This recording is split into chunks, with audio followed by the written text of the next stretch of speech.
Jésù Kristi alágbára ni a gba àdúrà. Let us speak our Yẹ kí a gbé Bíbélì wa jáde. Bible. Religion Wọ́n máa kà láti ìwé orin Dáfídì orí kejì-dín-ní-ọgbọ̀n. from 28. Orin Dáfídì orí kejì-dín-ní-ọgbọ̀n.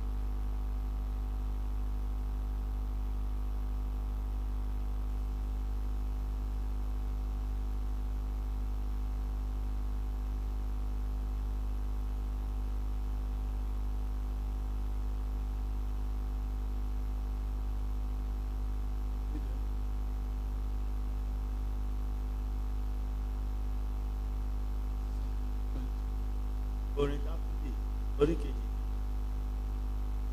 Those that rise to their feet. Gbogbo lórí ẹsẹ̀.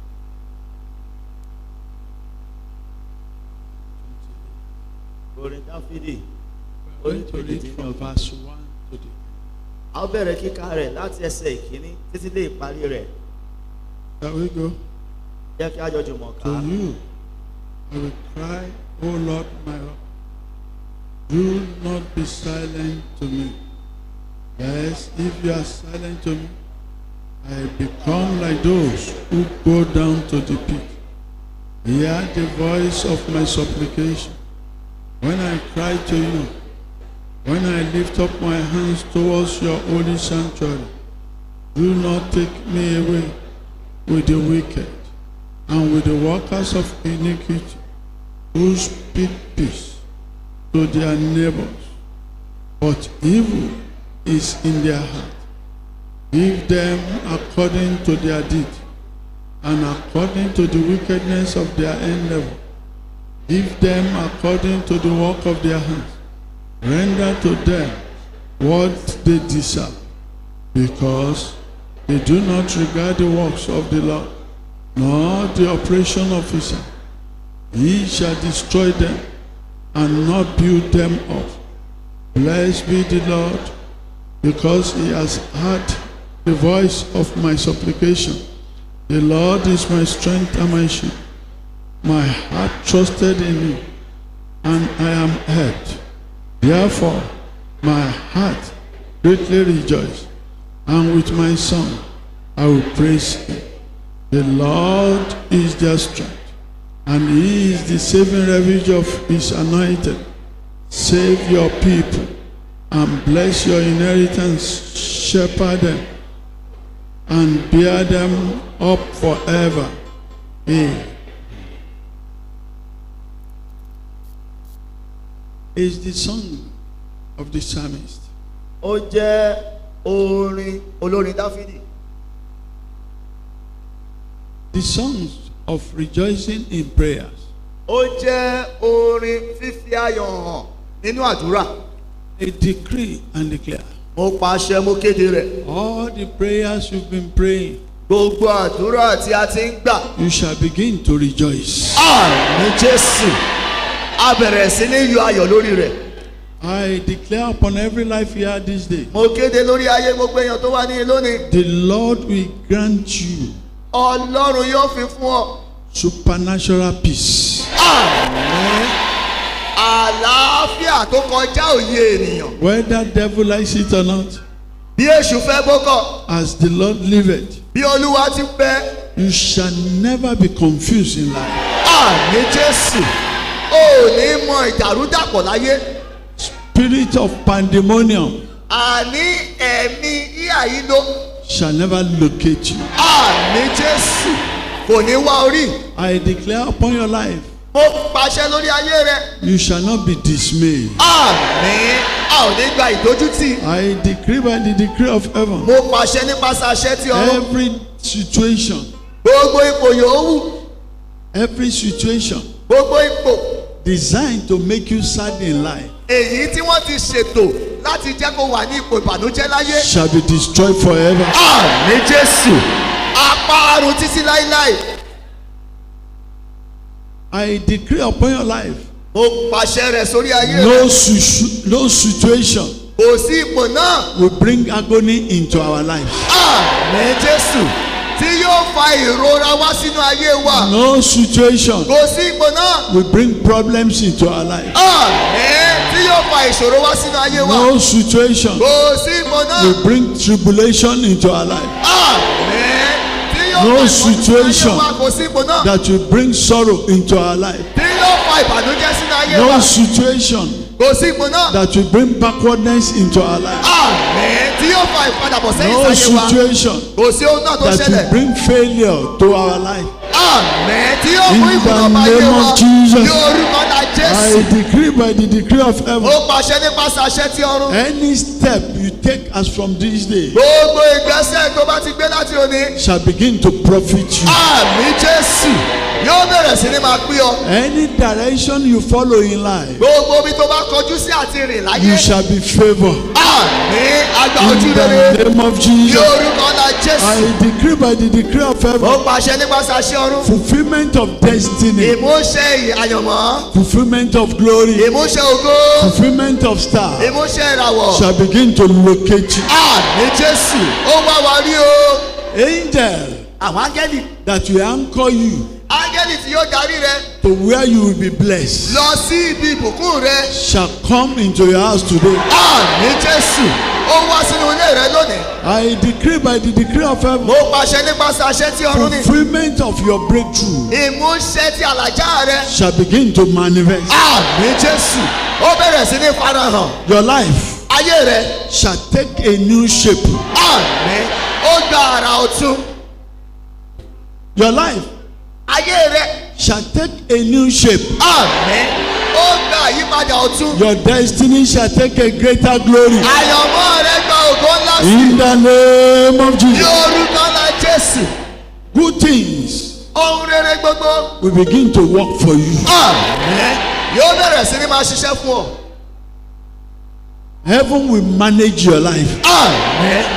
Ọ̀run yóò bẹ̀ ṣètò ayé rẹ. Holy Spirit will administer your destiny. Àmín.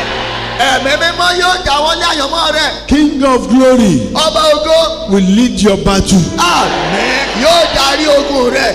What you are passing through, Ohun tó ń là kọjá. you will not die in it. Àmín Jésù. O ò ní kú sínú rẹ̀. What is passing through you Ohun tó ń la ayé rẹ kọjá. shall leave you alone. Àmín. Yóò fi ayé rẹ sílẹ̀. I decree by the decree of heaven, Mo pàṣẹ nípasẹ̀ àṣẹ tí ọ̀run ní. among those that will shout hallelujah today, Láàárín àwọn tó kígbe hallelujah lónìí. you shall sing a new song. Àmín. You shall sing a new song. Àmín. You shall sing a new song. Àmín. You shall sing a new song. Àmín. In the name of Ní Jesus, orúkọ ńlá I Jésù. decree by the decree of heaven, Mo pàṣẹ nípasẹ̀ àṣẹ tí ọ̀run. you shall be called by a new name. Àmín. A fi In orúkọ the tuntun name pè of ọ́. Jesus. Ní orúkọ ńlá You Jésù. shall be called by a new name. Àmín. A fi orúkọ In the tuntun pè name ọ́. of Jesus. Ní orúkọ Jésù. Everything will turn around to favor you. Àmín. Ohun gbogbo yí padà sí Everything will rere sí turn ọ. around to bless you. Àmín. Everything will turn around you to give you grace. Àmín. In the name of Ní Jesus, orúkọ ńlá Jésù. I declare here today Mo kéde rẹ̀ ní lónìí. by the spirit of prophecy, Nípa ẹ̀mí àsọtẹ́lẹ̀ wòlíì. God Almighty Ọlọ́run Elédùmarè. shall fortify your life. Àmín. Yóò ro ayé rẹ ní agbára. In the name of Ní Jesus, orúkọ ńlá Jésù. God Almighty Ọlọ́run Elédùmarè. will fortify your life Yóò ro ayé rẹ ní agbára. in order to possess your possession. Àmín. Láti dá In òní rẹ the name padà. of Jesus, Ní orúkọ ńlá Jésù. every good thing you've been longing for Ohun rere gbogbo tó ti ń gbòǹgbẹ fún. shall begin to manifest. Àmín Jésù. In Ó bẹ̀rẹ̀ sí the ní name of farahàn. Jesus. Ní orúkọ Jésù. I pray Mo gbàdúrà. we all Gbogbo wa yìí pátápátá. shall live long. Àmín. Ẹ̀mí wa yóò gùn. We will prosper. Àmín. A ó ṣe rere. Long life and prosperity Ẹ̀mí gígùn àti ìṣe rere. shall be the order of the day in our life. Àmín. Yóò gba ayé wa kan. In that of our wife, Ní ayé aya wa. in that of our husband, Ní ayé àwọn ọkọ wa. in that of our Ní children. ayé àwọn ọmọ wa. In the name of Ní Jesus, orúkọ ńlá Jésù. I pray for you this day. Mo gbàdúrà fún ọ lónìí yìí. Heaven will resist. Ọ̀run yóò kọ̀. Heaven will resist Ọ̀run yóò kojú ìjà. those that are resisting you. Ọ̀run yóò kọjú ìjà sí àwọn tó ń kọjú ìjà sí ọ. In the name of Ní Jesus. orúkọ náà Jésù. Heaven will fight Ọ̀run yóò bá jà. those that are fighting you. Àwọn tó ń bá ọ jà. Heaven will destroy Ọ̀run yóò parun. those intending to destroy you. Àwọn tó ń pinnu àti pa ọ̀run. Heaven will disgrace Ọ̀run yóò dojú tì. those that want to disgrace Àwọn you. tó fẹ́ dojú tì In ọ. the name of Ní Jesus. orúkọ náà Jésù. The incident Nínú ìṣẹ̀lẹ̀ that will make people to raise fund for you èyí tí ó jẹ́ káwọn èèyàn wá máa dáwó fún ọ. shall not happen in your life. Àmín Jésù. Kò ní ṣẹlẹ̀ láyé rẹ o. You will not be a beggar. Àmín ò ní di alágbe. You will not fall sick. Àmín ò ní ṣàìsàn. I decree and declare Mo pàṣẹ mo kéde rẹ̀. your case Ọ̀rọ̀ rẹ before God Almighty níwájú Ọlọ́run Elédùmarè. shall be important. Àmín. Ó It ṣe shall be pàtàkì. exceptional. Àmín. In the name of Ní Jesus. orúkọ náà Jésù. As Joseph's brothers Gẹ́gẹ́ bí àwọn arákùnrin Jósẹ́fù eventually bowed down for him, tí wọ́n ṣe pàápàá foríbalẹ̀ fún. those that had seen your greater dream Àwọn tí wọ́n ti rí àwọn àlàálà rẹ. and they don't want you to get fulfilled. Tí wọ́n sì fẹ́ jẹ́ kó wá sí ìmúṣẹ. As Joseph's brother bowed down for him, Bí àwọn arákùnrin Jósẹ́fù ṣe foríbalẹ̀ fún. your enemies shall bow down for you. Àmín Jésù. Àwọn ọ̀tá rẹ yóò foríbalẹ̀ fún ọ. They shall bow down for you. Àmín wọn yóò foríbalẹ̀ fún ọ. They will bury their head in shame. Àmín wọn á tẹríba nínú They nínú will bury ìtìjú. their head in disgrace. Àmín wọn á tẹríba nínú In ìdójútì. the name of Jesus. Ní orúkọ náà Jésù. So be it. Bẹ́ẹ̀ ni ó rí. It is unchangeable. Kò ṣe yí padà. In Jesus' mighty name we pray. Ní orúkọ náà Jésù alágbára la gbàdúrà. Gbé mi sókè. Gbé mi dìde. Fà mí lọ́wọ́ sókè. Gíga jayé lọ, gbogbo ayé mi. Jẹ́ kó yọ jáde o bàbá. Fà mí lọ́wọ́ sókè o. Bàbá jẹ́ kó gbé mi sókè. Gbé mi sókè. Lift me up. Gbé mi dìde. Take me to Fà mí rise. lọ́wọ́ sókè. Lift up my hand. Dájú ayé lọ. I'll be greater than the Gbogbo old. ayé mi. Let me glory of my life. Ó yọ jáde. Let it come forth. From off my hand. I do not have it. Gbé mi sókè.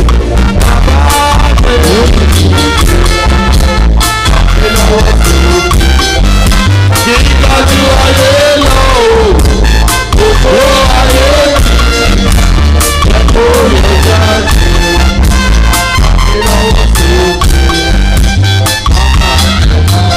Gbé mi sókè.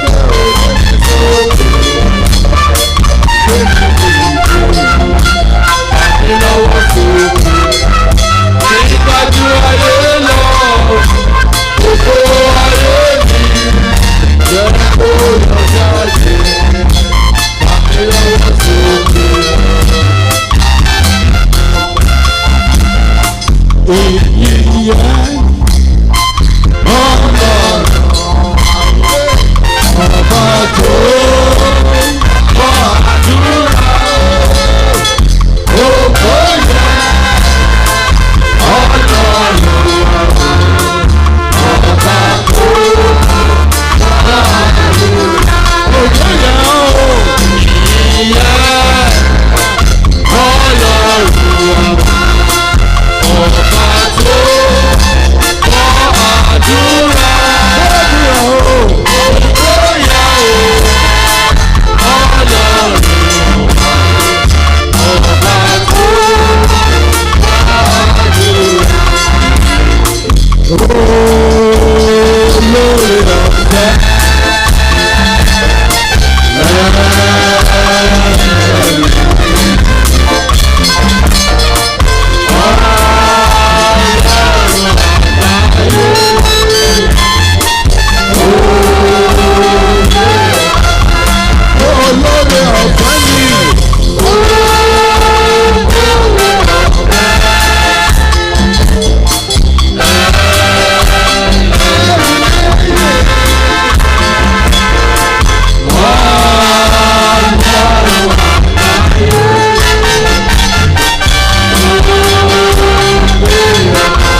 ṣiṣẹ́ mi Olúwa kó má má kóró.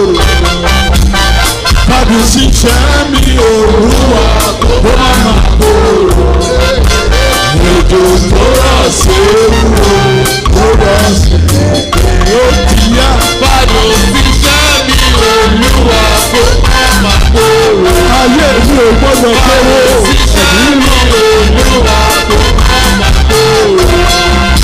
Òjò tó rọ̀ sí ewúro ó rọ̀ sí mo ti gbà jọba mi lọ. Mo ti fi wọn ṣe gbogbo. Orúkọ Jésù ọ̀tá mi kò lè gbé. Mo ti gbà jọba mi lọ. Mo ti fi wọn ṣe gbogbo. Lórúkọ Jésù ọ̀tá mi kò ní gbé mọ́. Mo ti gbà jọba mi lọ. Mo ti gbà jù wọ́n lọ. Mo ti fi wọn ṣe gbogbo. Jésù Jésù Lórúkọ Jésù ọ̀tá mi kò ní gbé mọ́. mo ti gbà jọba mi lọ. Mo ti fi wọn ṣe gbogbo. Lórúkọ Jésù ọ̀tá mi kò ní gbé mọ́. Lórúkọ Jésù Ọ̀tá mi kò ní gbé mọ́. lórúkọ Jésù Ọ̀tá wa ò ní gbé mọ́. lórúkọ Jésù ọ̀tá wa. Lórúkọ Jésù Ọ̀tá wa kò ní gbé mọ́. lórúkọ Jésù Ọ̀tá wa ò ní gbé mọ́. lórúkọ Jésù Ọ̀tá wa kò ní gbé mọ́. lórúkọ Jésù Ọ̀tá Father, for this hour we glorify your holy name. Bàbá fún wákàtí ìyá fi ògo forúkọ mímọ́ yín. Let everyone wave hands to God, say thank you, Jẹ́ kí Jesus. gbogbo èèyàn ó jí ọwọ́ sí Ọlọ́run bẹ̀rẹ̀ sí wípé Jésù Father, ó we ṣe. bless you for your great Ju ọwọ́ presence. rẹ ju ọwọ́ rẹ wípé Jésù ó ṣe. Thank you, Jesus. Ẹ ṣeun We Jésù. bless your holy name. A fi ìbùkún forúkọ mímọ́ We rí. honor you A bu ọlá fún yín. because you are the I am that I am. Nítorí èyí lẹni tí ń jẹ́ èmi ni. Thank you, Ẹ Father. ṣeun bàbá. Thank you, Ẹ Jesus. ṣeun Jésù. Thank you, Ẹ Jesus. ṣeun Jésù. In Jesus' mighty name we pray. Ní orúkọ ńlá Jésù alágbára ni a Father, we gbàdúrà. are going to your word. Bàbá à ń lọ sínú ọ̀rọ̀ yìí. Release upon our life salvation. Ẹ jọ̀wọ́ ìgbàlà sórí ayé wa. Give unto all signs and wonders. Ẹ fún wa ní iṣẹ́ àmì àti iṣẹ́ At àrà. the end of it all, Lópin ohun gbogbo bàbá. give us grace Ẹ fún wa ní orí ọ̀fẹ́ to make heaven. láti jogún ìjọba ọ̀run. In Jesus' name. Ní orúkọ ńlá Jésù. Listen, I did not ask you to sit. Mi ò tí ì wí pé kẹ́ ẹ jókòó I tẹ́tì. want you to pray this prayer Mo fẹ́ kí o gba àwọn àdúrà yìí. before we go into this message. Ìyá tó máa tẹ̀síwájú nínú ọ̀rọ̀ Ọlọ́run.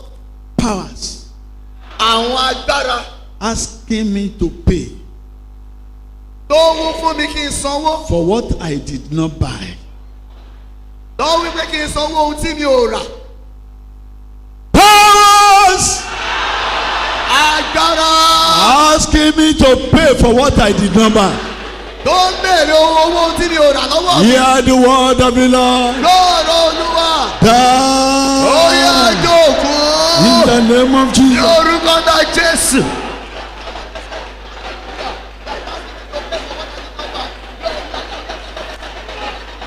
Say, say, shout it.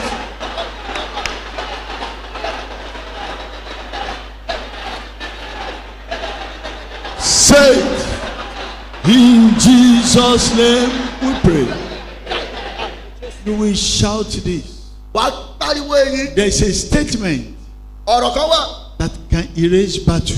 Èyí tó máa ń pa ogun rẹ́. There is a prayer Àdúrà kan wà. that can erase problem. Èyí tó máa ń pa ìṣòro rẹ́. There is a prophecy àní ọ̀rọ̀ àsọtẹ́lẹ̀ kan wà. that can change the clock. èyí tó máa ń yí owó aago padà. I want you to pray. mo fẹ́ kí o gbàdúrà ni. Olúwa fi mí kọ ìtàn rere. Lord, use me to write good history. Ẹ̀mí mímọ́ Holy Spirit, kí ilẹ̀ ó tó ṣú. before sunset, Láàárín àwọn tó ní ìtumọ̀ ní orílẹ̀-èdè Nàìjíríà. among the important people in the country Nigeria, Lónìí fi mí kọ ìtàn rere. today use me to write good history. Are you ready to pray? ṣé o ṣe tán àti gbàdúrà? Holy Spirit, Ẹ̀mẹ́mẹ́mẹ́ o. use me to write good history. Ẹ fi mí kọ ìtàn rere. In the name of Jesus. Yorùbá náà jẹ́. Jésù. Pariwo rẹ̀ lórúkọ Jésù. Shout it.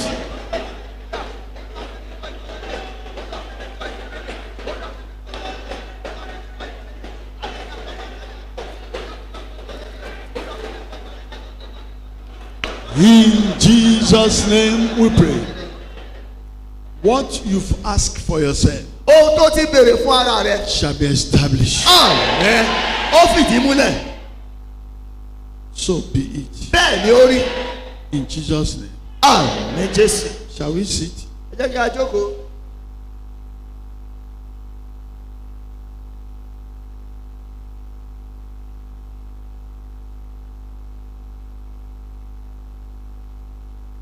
Amen. Àmín. This is supposed to be the last day. Èní ló yẹ kó jẹ́ ọjọ́ tí ó kẹ́yìn. And we are working below the syllabus of this theme. Ṣùgbọ́n àkọ́rí tí a gbẹ́nu lé yìí, a kò tí ì débi tó yẹ ká dé. I will try to stop here Bàbá bá gbìyànjú láti dẹnu dúró ní. because I promised 7 Wednesdays. Nítorí pé wọ́n ti ṣèlérí Wednesday méje. The battle of border payment. Ogun owó ẹnubodè.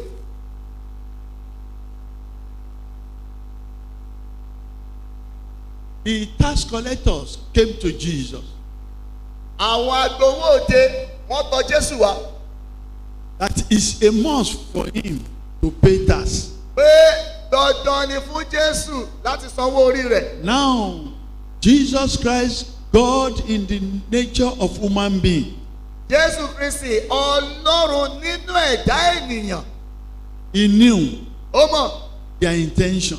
ó mọ ète inú wọn. He knew Ó mọ̀ their decision. àwọn ìpinnu wọn. Before they came to him, Kí wọ́n tó tọ̀ ọ́ wá. he was aware Ó tilẹ̀ mọ̀ ọ́ lára that they are coming. pé wọ́n ń bọ̀.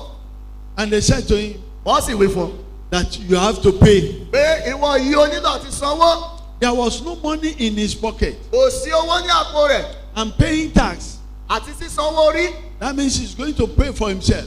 Ìyẹn túmọ̀ sí pé yóò san tara rẹ̀. And as well pay for all the disciples. Yóò sì san ti àwọn ọmọ ẹ̀yìn rẹ̀ bákan náà. Where was Jesus Christ working? Níbo ni Jésù Kristi ti ń ṣiṣẹ́? Who is he that is paying his wages? Tálẹ́ni náà tó ń sanwó ọ̀yà rẹ̀ fún. Who is responsible for his welfare? Tálẹ́ni náà tí ń ṣe agbátẹrù bó ṣe ń jẹ́ bó Why ṣe mú. was the tax collector decided to collect tax from him? Kí ló dé táwọn agbowó òde fi pinnu rẹ̀ pé a ó gbowó orí lọ́wọ́ rẹ̀? Hey, it's very, very simple. Èyí tí wọ́n ru lọ́pọ̀lọpọ̀. They don't want him to move forward. Wọn ò fẹ́ jẹ́ ó tẹ̀síwájú ni. They don't want him to move ahead. Wọn ò fẹ́ jẹ́ ó lọ síwájú They sí. stood to cripple him. Wọ́n dúró láti yà á lárọ́. Their intention was to disgrace him. Ète wọn ni láti dójú sí. That you call yourself Pé ó pera rẹ̀ Rabbi. ní rábì. You call yourself Ó pera rẹ̀ teacher. ní olùkọ́ni. You call yourself Ó pera rẹ̀ Savior. ní You olùgbàlà. call Ó yourself pera rẹ̀ Messiah. ní Mèsáyà. You call Ó yourself pera rẹ̀ King of Kings. ọba àwọn ọba. You call Ó yourself pera rẹ̀ Lord of Lords. olúwa àwọn olúwa.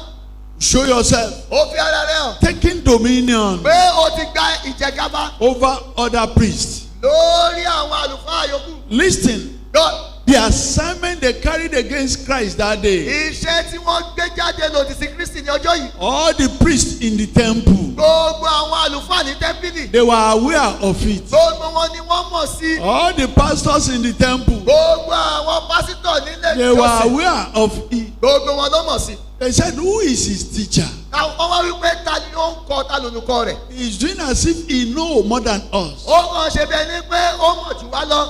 But at the hour of disgrace, Ṣùgbọ́n ní wákàtí ìdójútì. heaven gave him instruction. ọ̀run fún ní ìtọ́ni. And he commanded Ó sì pàṣẹ. and asked Ó sì wí pé. disciples, Ó wí fún àwọn ọmọ ẹ̀yìn rẹ̀. go to the sea, Ẹ lọ sínú òkun. go and get a fish. Ẹ lọ mú ẹja. And they went. Wọ́n sì lọ. And they caught fish with a golden coin. Wọ́n sì mú ẹja èyí tó ní owó wúrà nínú. The exact amount requested Owó eye pàtó tí wọ́n béèrè lọ́wọ́ was rẹ̀. the amount Ó jẹ́ eye kan náà.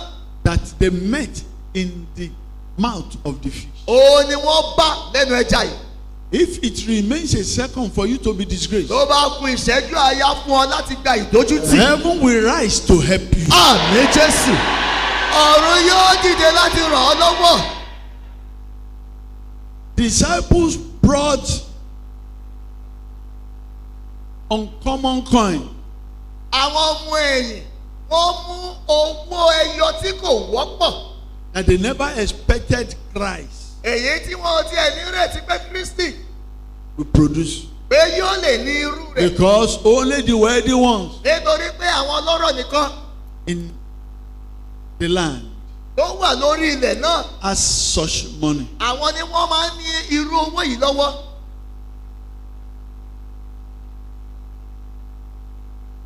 Christ was priced. Àmọ̀mọ̀ gbéyelé Kristi Jésù.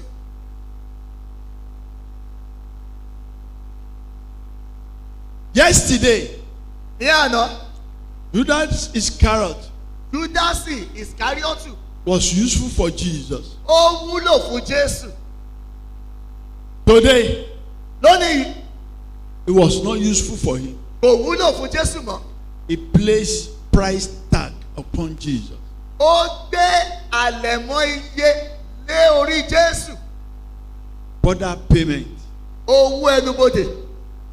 He said to the Roman soldier, Ó wí fún àwọn ọmọ ogun Róòmù. whosoever I kiss, Ẹnikẹ́ni tí bá ti fi ẹnu kò ní ẹnu. don't allow him to go. Ẹ má ṣe jẹ́ ó lọ o. Strike him. Ẹ lù ú. Do you know Ǹjẹ́ tilẹ̀ mọ̀? Judas Iscariot Júdásì Ìskáríọ́tù. happens to be a member of Jesus Christ's household. Ó jẹ́ ọmọ mọ̀lẹ́bí Jésù Kristi. They are from the same household. Wọ́n wá láti ìdílé kan náà. But he placed price tag upon his brother. Ṣùgbọ́n ó gbé àlẹ̀mọ́ iye owó lé orí arákùnrin rẹ̀. But Jesus knew this. Jésù sì mọ èyí. Before this day, Ní ọjọ́ yìí tó dé, he has gone to Gethsemane ó ti lọ sí Gẹ́símánì to go and pay láti lọ sanwó. in order to overcome the problem ahead. Kí ó bá lè borí àwọn ìṣòro ọjọ́ iwájú. May I ask question this day? Ǹjẹ́ wọ́n lè béèrè ní òwúrọ̀ yìí? Who among us Èwo nínú wa yìí? that was seated here Èyí tí ó jókòó níyì. know the picture of a future? Yóò mọ àwòrán bí ọjọ́ ọ̀la ṣe rí gangan. Who among us here Èwo nínú wa yìí can identify tí ó lè dámọ̀ the future of the picture of a future? àwòrán tó yè koro ọjọ́ ọ̀la? Who among us Èwo nínú wa prophesy correctly tó máa ń sọ àsọtẹ́lẹ̀ déédéé the exact time ní wákàtí ní àkókò náà that you will manifest? tí yóò farahàn? The day Ọjọ́ náà, you start mocking yourself, ọjọ́ tí o bá ti bẹ̀rẹ̀ sí ní gun ara rẹ, others will join you. àwọn yòókù yóò darapọ̀ mọ́. A lot of people, Ọ̀pọ̀lọpọ̀ ènìyàn directly or indirectly, yálà ní ọ̀nà tààrà they tàbí mock themselves. wọ́n á máa gun ara wọn. And the more you do that, Tó bá ṣe ń ṣe èyí, you reduce your glory, ó máa dí ògo rẹ kù you ní. reduce your star, Ó dí ìràwọ̀ rẹ kù. you reduce your destiny. Ó dí àyànmọ́ rẹ kù. But I want you to realize something here this morning. Ṣùgbọ́n mo fẹ́ jẹ́ kí o kọ́ kí ó yí ọ ní I'm òwúrọ̀ still yìí. talking about the power of the border payment. Mo ṣe ń sọ̀rọ̀ lórí agbára owó ẹnubodè. History Ìtàn àtúnsọ. History. Ìtàn àtúnsọ. Note what I'm telling you this day. Ó fi oyè sí ohun tí mò ń wí fún ọ lónìí. History Ìtàn àtúnsọ. is a stubborn goat. Ó jẹ́ ewúrẹ́ alágídí. History is a stubborn goat. Ìtàn àtúnsọ ó jẹ́ ewúrẹ́ alágídí. It will always appear. Yóò farahàn. Anything you like, call yourself. Ohun yòówù kó pe ara rẹ̀. History is a stubborn goat. Ìtàn àtúnsọ ó jẹ́ ewúrẹ́ alágídí. It will always appear. Yóò máa farahàn. The book of Proverbs chapter 1 verse 33. Ìwé òwe orí kìíní ẹsẹ̀ kẹtàléníọgbọ̀n. Proverbs 1:33. Ìwé òwe orí kìíní ẹsẹ̀ kẹtàléníọgbọ̀n. But whosoever hearken unto me shall dwell safely, and shall be quiet from fear of what? Evil.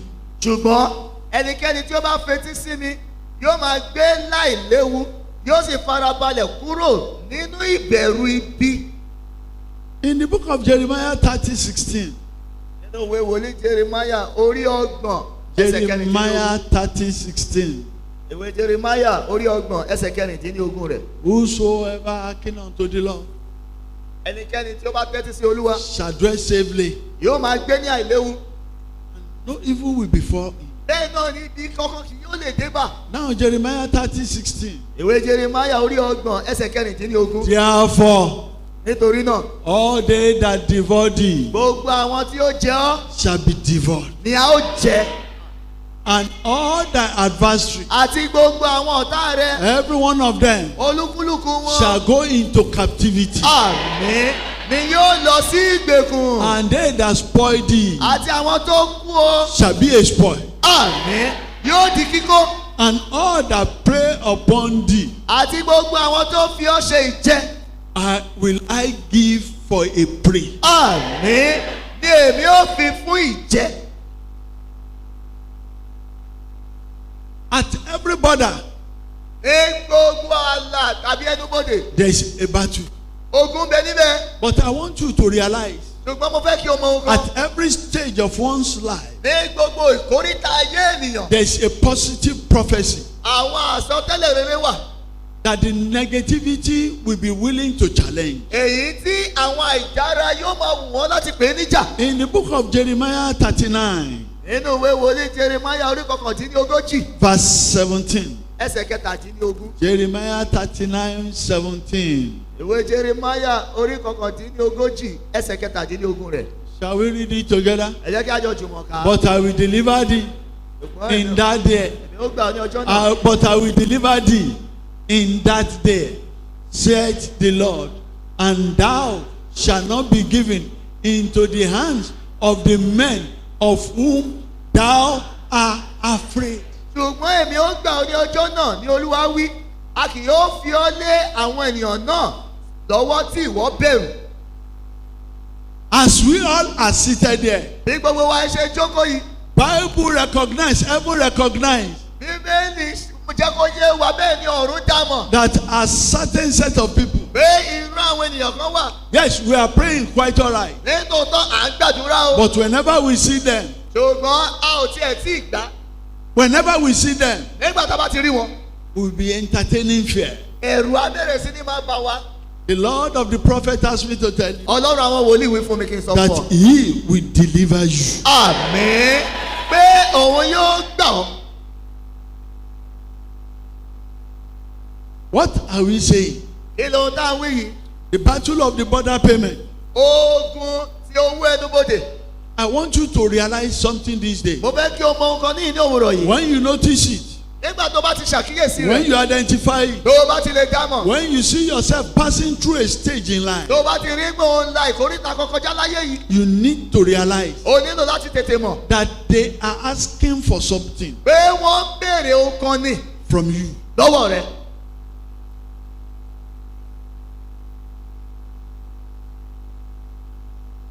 The battle Ogun náà of border payment tí owó ẹnubodè. has one authority Ó ní àṣẹ kan called the creeping power. tí à ń pè ní agbára ìyaniláró. It has crippling power Ó ní agbára ìyaniláró over advancement in one's life. lórí ìtẹ̀síwájú ayé ènìyàn. May I ask you this question? Ǹjẹ́ mo lè béèrè yìí lọ́wọ́ rẹ? Who is he Táwa lẹni náà. that is reducing the speed of your destiny? Èyí tó ń dí aré ìtẹ̀síwájú àyànmọ́ rẹ kù. January, February, March, April, May, June, July, August. Láti July. We are now in July.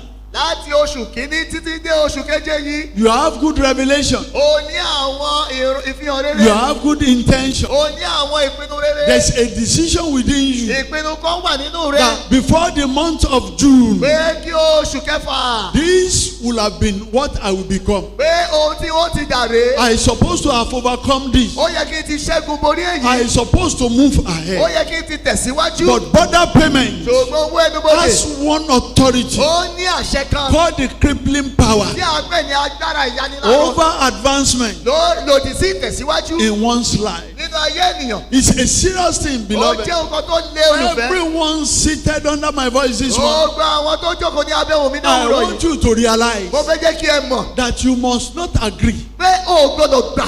You must not settle for nonsense. O ò gbọ́dọ̀ gbà fún ìranù. You must determine O ò gbọ́dọ̀ ní ìpinnu to move ahead. láti tẹ̀síwájú. That was why Ìdí rẹ̀ I rè. asked a question. Mo bèrè Who bẹ́ẹ̀. among us here Èwo nínú wa yìí know the picture of a future? tó mọ àwòrán àwòrán ọjọ́ ọ̀la?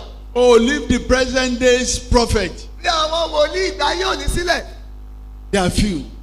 wọ́n kéré. Nakasetendalimuzutayalia. Sword Idà from heaven láti ìtẹ́ ọ̀run is going to sit in the northern part of the country. yóò jókòó ní àríwá orílẹ̀-èdè. I'm telling you a revelation, don't say amen. A máa ń sọ ìfihàn fún wa ní báyìí tí sàmì. Be a lot of killing there. Ọ̀pọ̀lọpọ̀ ìtàjẹ̀sílẹ̀ ni yóò wáyé níbẹ̀. They are going to kill one another Wọ́n á fẹ́ ṣe para wọn very soon. láìpẹ́. Says the Lord. Olúwa wí.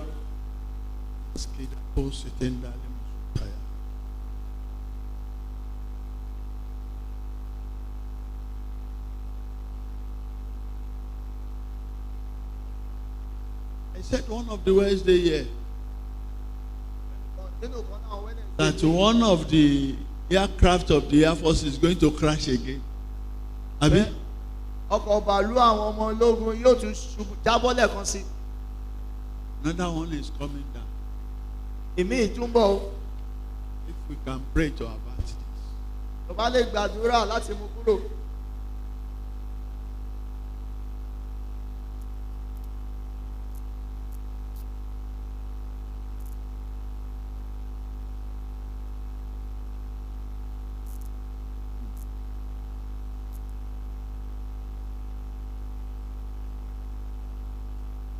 God is going to expose the secret of a lot of ministers of the gospel that are not of the Lord.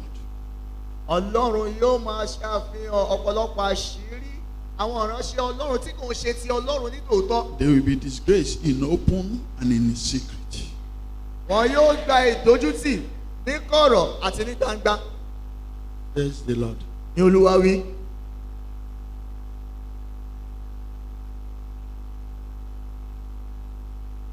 There's going to be turbulence. Ìrúsókè yóò wáyé. The dust is not settled. Ekuru kò wà ní ipò àlàáfíà. There's a trouble dust. Ekuru yóò rú sókè. Trouble dust Ekuru tó rú sókè. and trouble cloud. Àti ikú tó rú sókè. Mixed together, Tí wọ́n wá parapọ̀. turned to lightning, Tí wọ́n wá di mọ̀nàmọ́ná. and resulted to war. Èyí tó wá yọrí sí ogun. Says Ní Olúwa wí.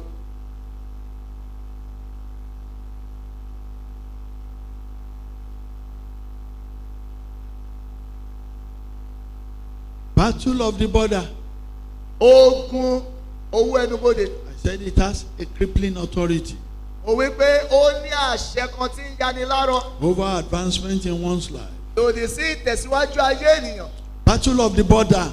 Ogun ẹnubodè. It cripple Ó máa ń yaniláró. Manifestation of good things. Àwọn ohun ìfihàn ohun rere. Whenever you see good things in your hand dying, Nígbà tó bá ti rí pé ohun rere ń kú lọ́wọ́ rẹ. it is not ordinary. Èyí kì í ṣe ojú lásán. They place a price tag on it.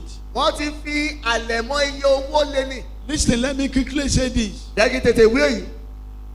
The border payment Owó ẹnubodè. can be effected, A lè fa àìsàn sí lára. can be effected A lè mú wá sí ojú ìṣe. by sacrifice, Nípasẹ̀ ìrúbọ. by ritual, Nípasẹ̀ ètùtù. by offering.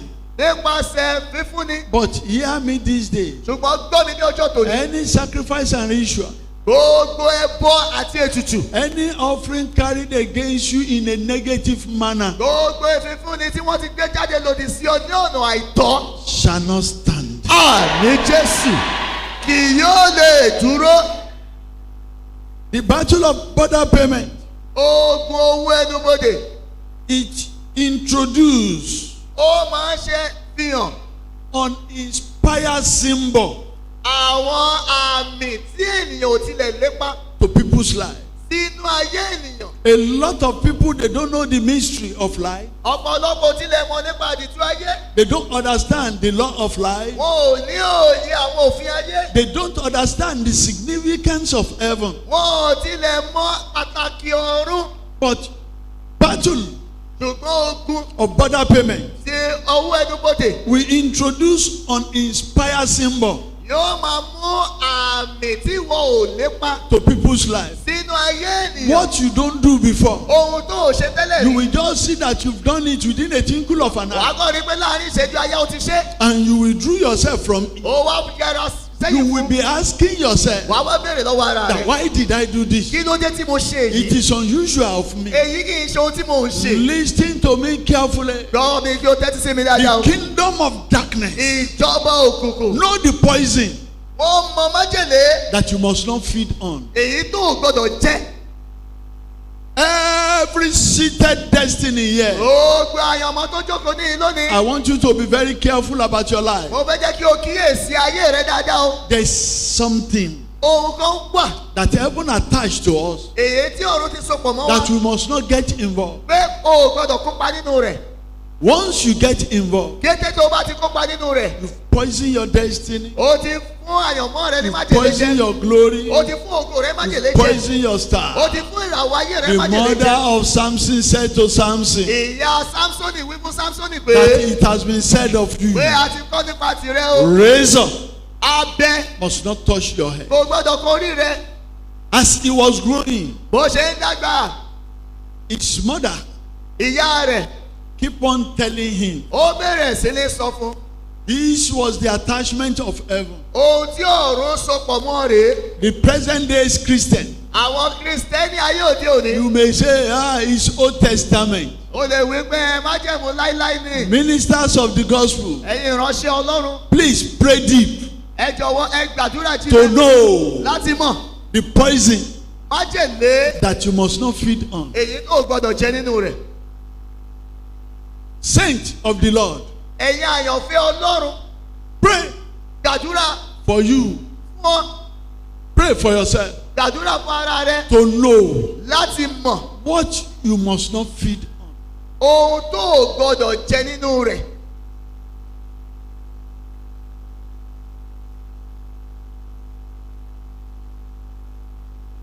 Uninspired symbol Àwọn àmì tí ènìyàn ò tilẹ̀ ro kankan to people's life.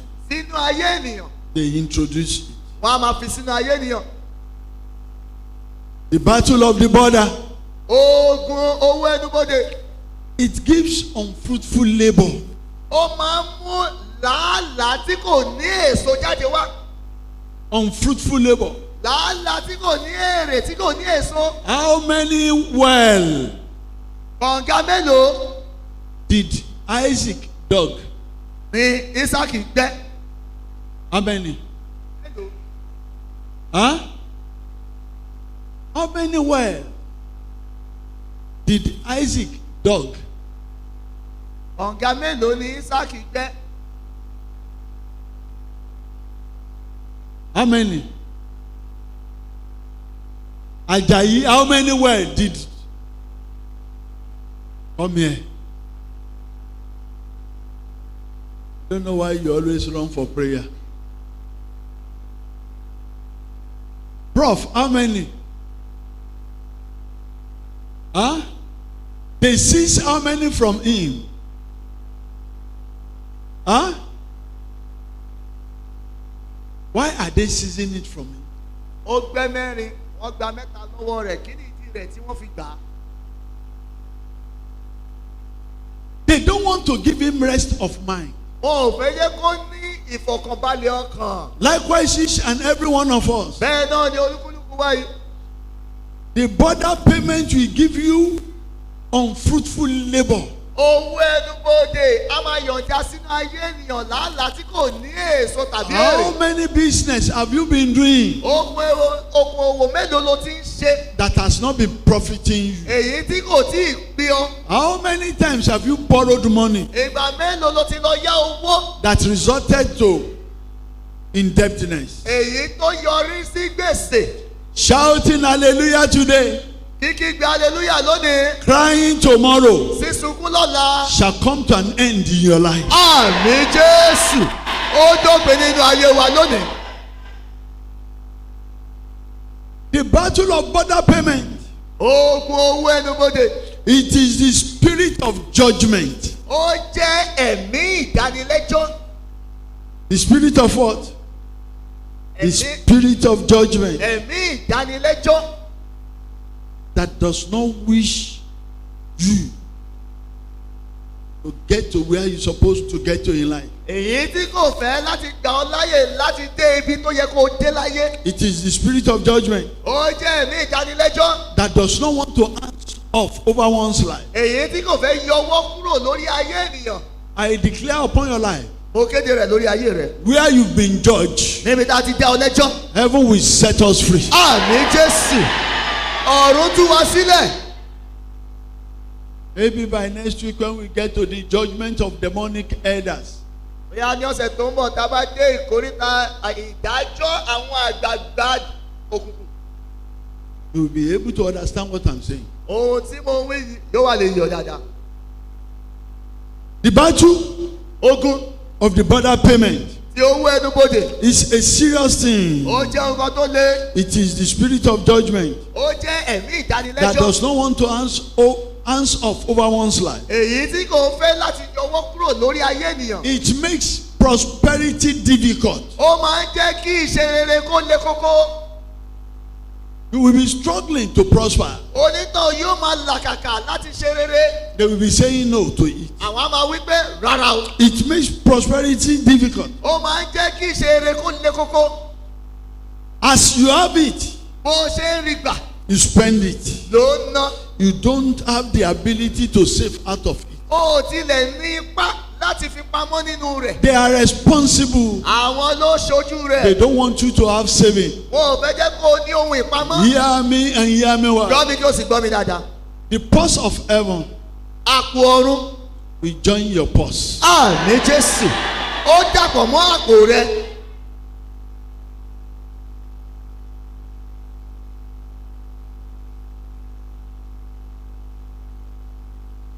The border payment, the battle of border payment Ogun owó ẹnubodè. is a terrible thing. Ó jẹ́ nǹkan tó léwu Why? lọ́pọ̀lọpọ̀. Because all borders are being fortified. Nítorí pé gbogbo ẹnubodè ní aró ní agbára. It allows Ó máa ń fàyè gbà. and permits sons of strangers Ó máa ń fàyè gba àwọn ọmọ àjèjì. to take good things away from one's hand. Láti gba ohun rere kúrò lọ́wọ́ ènìyàn. It always allows Ó máa ń fàyè gbà. and permits Ó máa ń fún wọn láàyè. sons of strangers Àwọn ọmọ àjèjì. to take good things away from one's hand. Láti gba ohun rere kúrò lọ́wọ́ ènìyàn. Listen, Gbọ́. look at me directly. Wo bàbá dáadáa. All the dreams Gbogbo àwọn àlá. you've been having in life, Èyí tó ti ní láyé. are they not of strange faces? Ǹjẹ́ kì í ṣe ti ojú àjèjì bí? Do you know Ǹjẹ́ ó tilẹ̀ mọ̀? their residential address? Ó tilẹ̀ mọ ibi tí wọ́n ń gbé bí? Do you know where they came from? Ǹjẹ́ ó mọ ibi tí wọ́n ti wá? Have you ever met with them physically? Ǹjẹ́ ó ti bá wọn pàdé nípa tara bí? Hey, the battle of the border payment. Ogun owó ẹnubodè. Always allow Ó máa ń gbà. and permit the sons of strangers Ó máa ń fàyè gba àwọn ọmọ àjèjì. to take good things away from one's hand. Láti gba ohun tó dára kúrò ní ọwọ́ They ènìyàn. have their purpose. Wọ́n ní ète wọn. They have their intention. Wọ́n ní ìdí They tí have wọ́n. their decision. Wọ́n ní ìpinnu wọn. But hear the word of the Lord from my mouth. Ṣùgbọ́n gbọ́ ọ̀rọ̀ Olúwa láti ẹnu mi. As the Lord Bí liveth, Olúwa ti bẹ. whatever they've taken from you unconsciously, Ohun rere tí wọ́n ti gbà lọ lọ́wọ́ rẹ láìmọ̀. in the dream, in the sleep, Lójú oorun lójú àlá. you shall recover them. Àmín Jésù. Ó gba gbogbo rẹ̀ padà.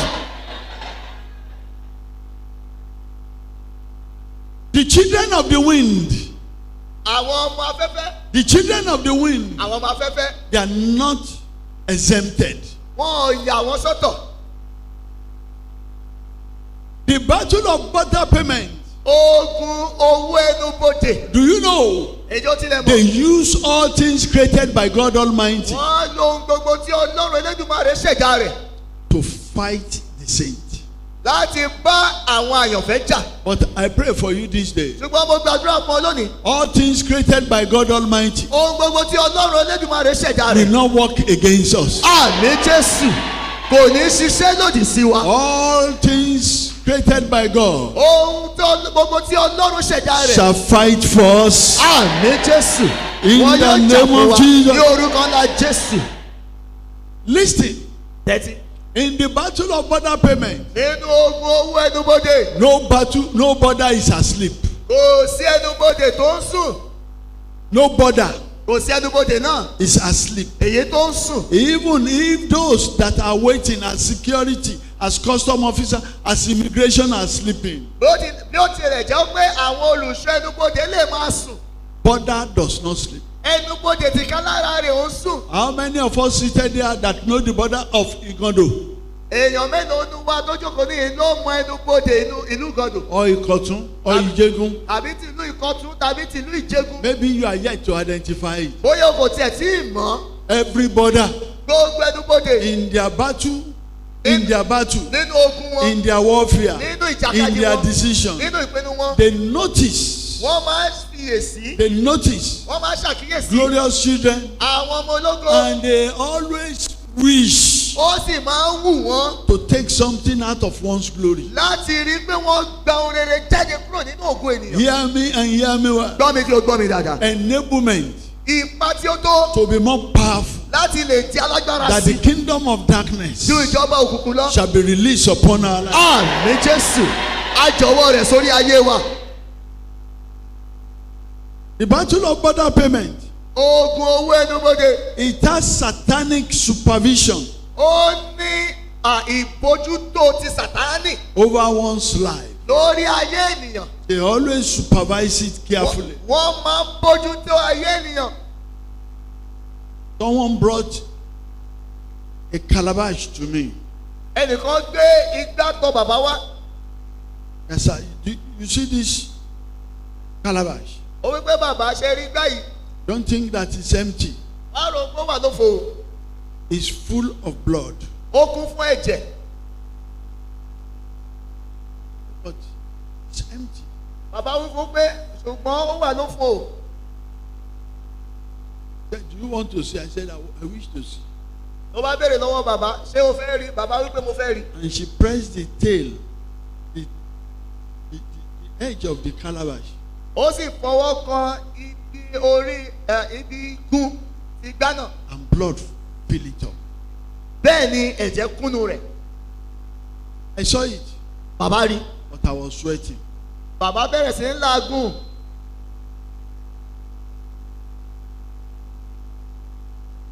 I said, what can you do for me? Ó wí pé ẹ jọ̀wọ́ kí lẹ lè ṣe fún mi báyìí. I don't deceive myself. Bàbá ò tanra wọn jẹ́ o. It's above my experience. Èyí wá ju ohun tí bàbá mọ̀ lọ.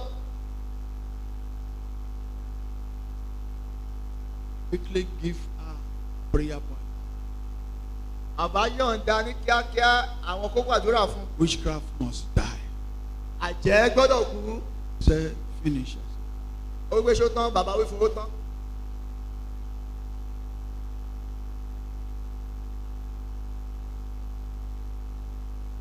The battle of the border is terribly terrible.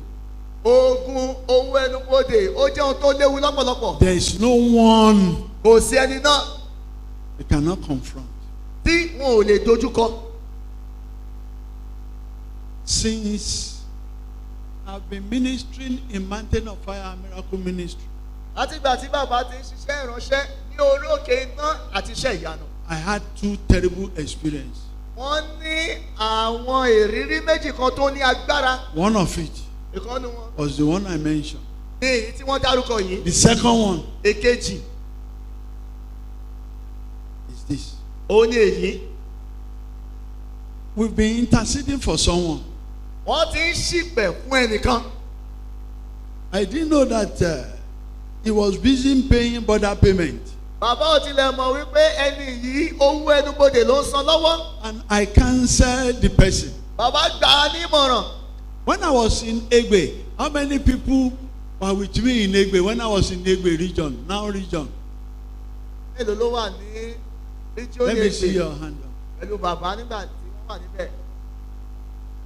Do you know where my office was situated? You will see that it was at the gate side. Ẹ rí i pé ọ́fíìsì bàbá ó súnmọ́ ẹnu ọ̀nà. I cancelled one brother Bàbá gba arákùnrin ní ìmọ̀ràn. and I saw him winning. Wọ́n sì rí i pé ó ṣẹ́gun. Immediately he left my office. Ní kété tó kúrò ní ọ́fíìsì bàbá. I said, you pray this prayer, you do this, the battle will be over. Bàbá wípé gbàdúrà yìí ṣe yìí lógún bá tán. And suddenly, Lọ́gán immediately he left. ní kété tó kúrò lọ́dọ̀ bàbá. Within a twinkle of an eye, Láàárín ìṣẹ́jú àáyá I saw 3 aged women. ní bàbá rí àwọn àgbààgbà obìnrin mẹ́ta. They did not pass through the door. Wọ́n ò tilẹ̀ gba ẹnu ọ̀nà wọlé o. They passed through the wall of the church. Wọ́n gba ara ògiri ilé ìjọsìn And they wọlé. seated before me. Wọ́n bá jókòó síwájú bàbá. In fact, they wrapped me very well that day. Wọ́n bá bàbá sọ̀rọ̀ dáadáa ní ọjọ́ yìí. They said, prophet. Wọ́n pè wọ́n wòlíì. Answer, because they have strange visitor. I said, Bàbá dáhùn nítorí pé àjèjì ni wọ́n. you are welcome. Wọ́n kí wọn káàbọ̀.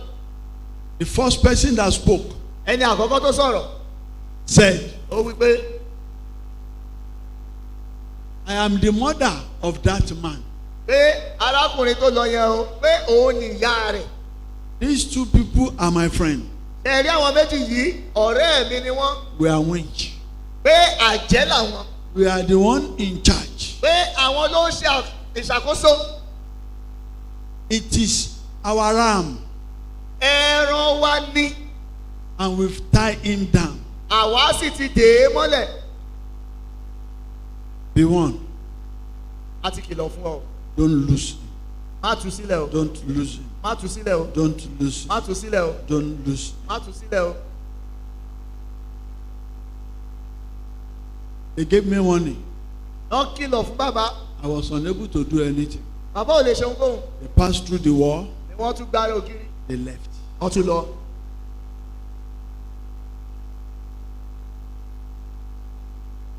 I was sweating again. Lẹ́ẹ̀kan sí òógùn tún bo bàbá.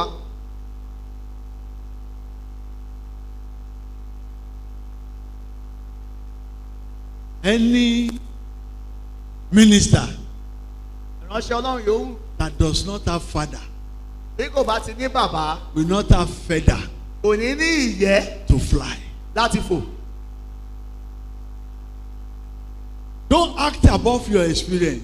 Má ṣe kọjá ìrírí rẹ lọ. It's delicate. Èyí gbẹgẹ́ lọ́pọ̀lọpọ̀.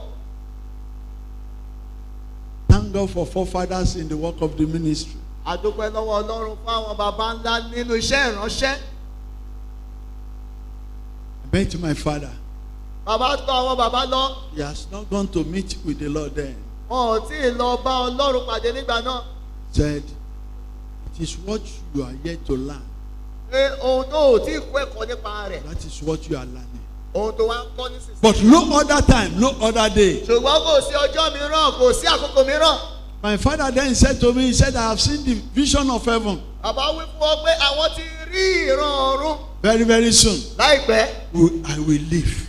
àwọn kúrò. But for the next 7 days, ṣùgbọ́n fún ọjọ́ méje tó máa kàn yìí, we need to be meeting. pé wọ́n nílò àti máa pàdé. I want to show you something in the Bible. pé àwọn fẹ́ fi àwọn kankan yé wọn nínú Immediately Bíbélì. it was 7 days.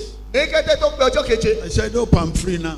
Wọ́n bàbá wí ṣé mo ti bọ́ báyìí. He added another 7 days. Wọ́n tún fi ọjọ́ méje mìíràn kún. When we completed the 7 days, Nígbà tó tún parí ọjọ́ méje he mìíràn added yìí, another 7 wọ́n days. tún fi ọjọ́ méje mìíràn kún.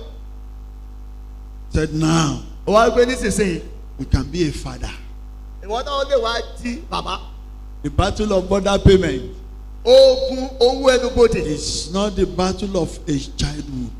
kì í ṣe ogun ọmọdé. You must be set.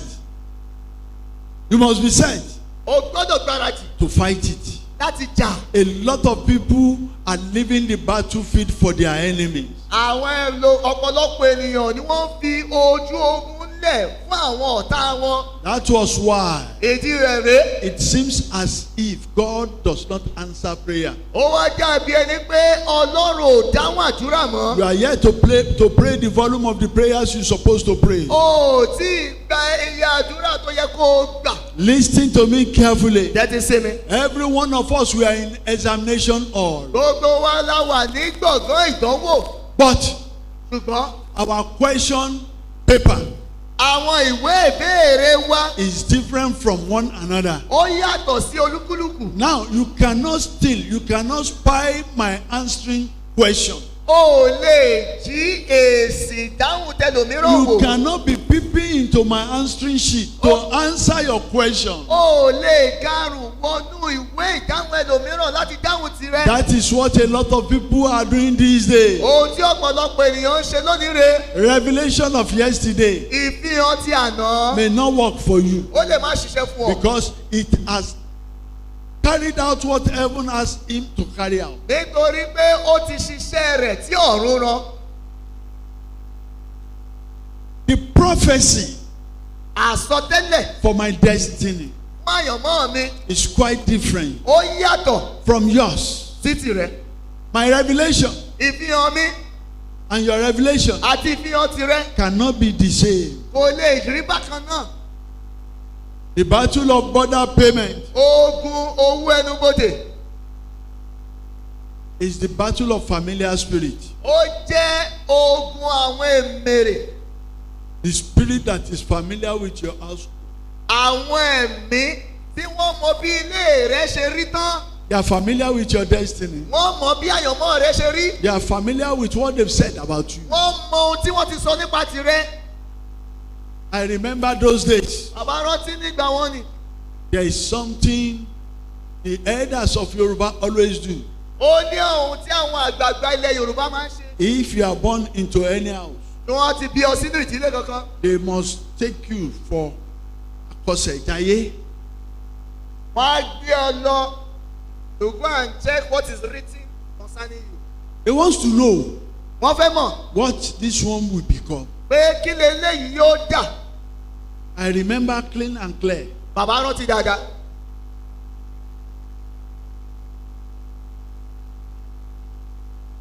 The spirit that is familiar with you, Ẹ̀mí tó bẹ́ẹ̀ ṣe tó mọ̀ ọ́ dáadáa. know within the period you are going to manifest. Ó mọ àkókò tó farahàn. They are working towards it, Wọ́n sì ń ṣiṣẹ́ fún èyí. but you never walk towards it. Ṣùgbọ́n wọn ò ṣiṣẹ́ fún. You are living a careless life. Ó ń gbé ìgbé ayé àìbìkítà. The battle of the border payment, Ogun owó ẹnubodè. it has oppressing and harassing power. Ó ní agbára èyí tó máa ń dúnkokò tó sì máa ń fipá múni. Harassing and oppressing power. Agbára tó níni lára tó máa ń dúnkokò mọ́ni. Whereby you can be oppressed to the maximum level. Tó jẹ́ pé wọ́n lè ní ènìyàn lára dé góńgó. You can be harassed to the level of disgrace and shame. Wọ́n lè dúnkokò mọ́ ẹni náà dé ìkórìtà ìtìjú àti Any ìdójútì. power anywhere Agbára yòówù níbikíbi. harassing and oppressing us Èyí tó ní wá lára tó ń in dúnkokò the mọ́ land wa of the living ní ilé àwọn aláyè. shall be disgraced. Àmín Jésù. ó gba ìdójútì. The battle of border payment, Ogun owó ẹnubodè. they are directly in charge Àwọn ló ń ṣàkóso tààrà. of sweating without good result. Gbogbo ìlàágùn láì ní èsì tó dára. You are the first person that will leave the house 15 minutes to 5. Èwo ló ti kúrò nílé kí aago 5 òwúrọ̀ tó lù. You are the last person that will come in. Èwo ló máa kẹ̀yìn tún délé. They knew that you are working hard, Wọ́n mọ̀ pé òun ṣiṣẹ́ but takuntakun. nothing to show for Ṣùgbọ́n you. o ò rí ohunkóhun láti fi hàn fún. It's a sad thing, beloved. Ó jẹ́ ohun ìbànújẹ́ olùfẹ́. Whosoever that is standing at the bottom of our glory Ẹnikẹ́ni tó ń dúró ní ibi ẹnubodè ògo ayé wa. shall commit suicide. Àmín Jésù yóò pokùnso.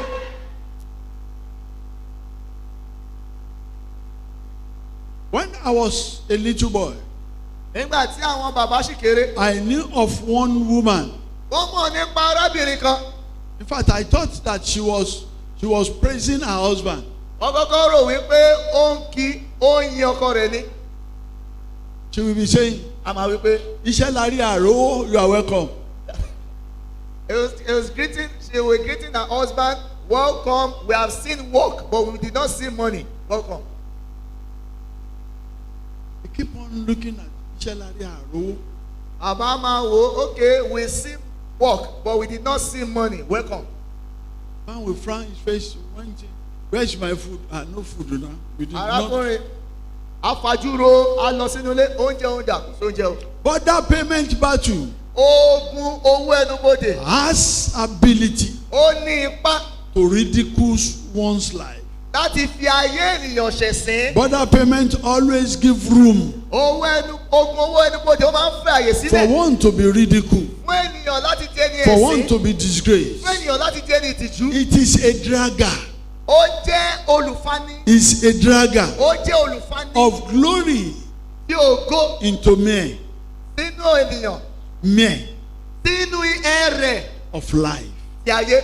I decree and declare, Mo kéde rẹ̀ mo pa ní àṣẹ. where they've sunk your glory Níbi tí wọ́n ti fa ògo rẹ mú. by the power in the blood of Jesus, Nípa agbára tó wà nínú ẹ̀jẹ̀ Jésù. let that glory rise. Àmín Jésù. Jẹ́ kí ògo náà ó dìde. The battle of border payment, Ogun owó ẹnubodè. it allows people's life Ó máa ń fi àyè gba ayé àwọn ènìyàn to end in shame láti yọrí sínú ìtìjú and sudden death. àti ikú òjijì. I don't know. Go and observe. Lọ ṣàkíyèsí èyí. Go and observe. Lọ ṣàkíyèsí èyí. In the journey of life, Nínú ìrìn àjò ayé. within you and around you, Ní inú rẹ àti àyíká rẹ. those that labor too well Àwọn tó ń ṣe làálàá dáadáa. and they die without making use of glory. Tí wọ́n sì kú láì rógolo. There is a lot of people, Ọ̀pọ̀lọpọ̀ ènìyàn ló wà. they will be praying Wọ́n á máa gbàdúrà day and night ní ọ̀sán lóru. and no result. Bẹ́ẹ̀ náà ni kò sí èrè. I decree and declare, Mo pàṣẹ mo kéde rẹ̀. result to every prayer you've ever tabled before God Èsì àdúrà ohun rere tó ti gbà níwájú Ọlọ́run. shall manifest. Àmín yóò farahàn. Shall manifest. Àmín ó farahàn. Shall manifest. Àmín ó farahàn. The battle of border payment, Ogun owó ẹnubodè. always withheld. Ó máa ń fà sẹ́yìn. It will withhold good things Ó máa ń fa ohun rere sẹ́yìn. from high flyers Kúrò lọ́wọ́ àwọn tó ń fò níbi gíga. and turn high flyers to be a crawler. A wá sọ ẹni tó ń fò níbi gíga di ẹni tó ń rákòrò. Is there anyone under my voice this morning Ǹjẹ́ ẹnikẹ́ni wà ní abẹ́ omi ní òwúrọ̀ yìí? that has arose before, Èyí tí ó ti dìde tẹ́lẹ̀ rí. that is down now? Ṣùgbọ́n ó wà ní ilẹ̀ yìí lẹ̀ báyìí. You shall rise again. Àmín Jésù. Ìwọ You yóò shall tún dìde rise lẹ́kọ̀ọ́ again. sí. Àmín. You shall rise again. Àmín Jésù. You shall rise again. Àmín. In the name of Jesus. Ní orúkọ náà Jésù. You see that glory you make use of yesterday, Orí ògo tó rí lò lánàá it's not dead. kò kú o. They withheld it. Wọ́n kàn fà á sẹ́yìn ni. Wọ́n gbà mú. Hear me and hear me well. Gbọ́ mi kí o sì gbọ́ mi dáadáa. From the sons of the prophet, Láti àwọn ọmọ wòlíì. they borrowed the axe, Wọ́n lọ yá àáké. and the axe fell inside water. Bẹ́ẹ̀ náà ni orí àgé yìí ó bọ́ sínú omi. They thought that they could no longer see it. Wọ́n wá rò pé àwọn ò lè rí mọ́. They lost hope.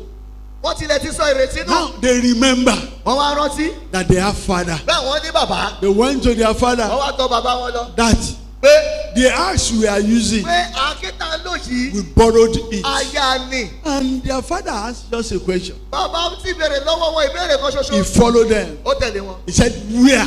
Ó wí pé níbo gan. They said, this is the place. Ó wí pé ibi tó já sí rèé. Mystery. Àdìtú. Wood brought out iron. Igi ó wá jẹ́ kí irin ó lè fò lórí omi. You can get to your destination Ìwọ náà lè dé bí ìlépa rẹ̀. if you understand the mystery of the word of God. Tí òye àdìtú ọ̀rọ̀ Ọlọ́run bá yí ọ. No mystery, Kò sí àdìtú náà. no result. Bẹ́ẹ̀ náà ni kò sí èrè. No prayer, Kò sí àdúrà. no answer. Kò sí ìdáhùn. I decree Mo pàṣẹ. what they've stolen from you, Ohun rere gbogbo tó ti jí lọ lọ́wọ́ rẹ. what they've seized from you, Ohun tó ti jágbà lọ́wọ́ rẹ. it is not lost. Kò sọnù. It's still under the water. Ó sì wà ní abẹ́ omi. Arise Ó yá dìde. and get it back. Àmín Jésù. Kó o sì gbà á padà. Get it back. Àmín Jésù. Get it back. Àmín Jésù. Get it back. Àmín Jésù. In the name of Ní Jesus. orúkọ ńlá Jésù. The battle Ogun of the border payment, tí owó ẹnubodè. it prevailed over one's journey in life.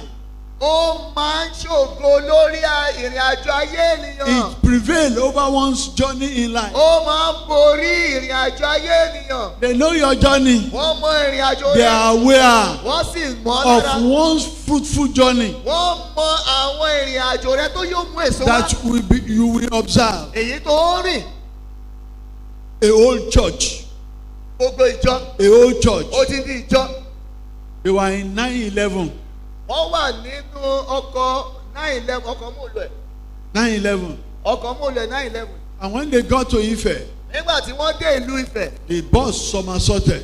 ni ọkọ̀ yìí bá pókìtì. They are clapping, they are singing. Wọ́n bẹ̀rẹ̀ wọ́n pàtẹ́wọ́ wọ́n kọrin. They are singing the songs of the church. Wọ́n kọ orin inú ìjọ. They are singing the songs of the daughters of Zion. Wọ́n kọ orin àwọn ọmọbìnrin Síónì. But out of the full load, Ṣùgbọ́n láàrin bí ọkọ̀ yìí ṣe kún tó.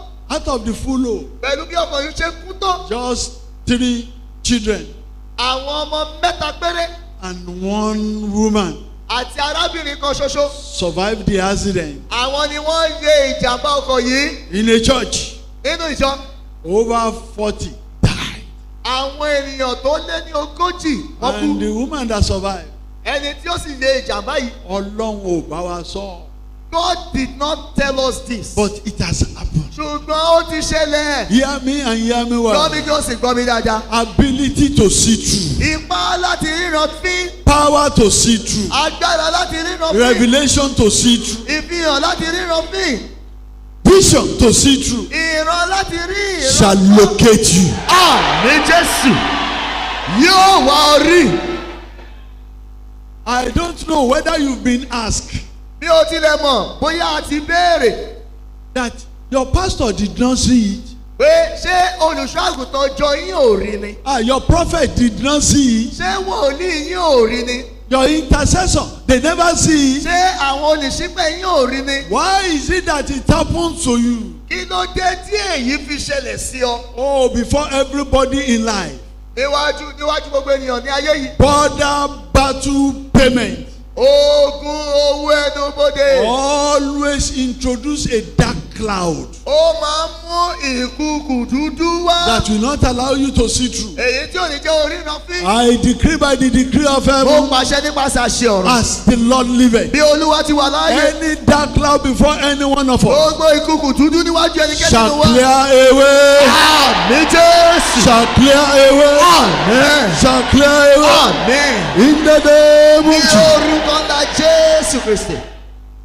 The battle of border payment Ogun owó ẹnubodè.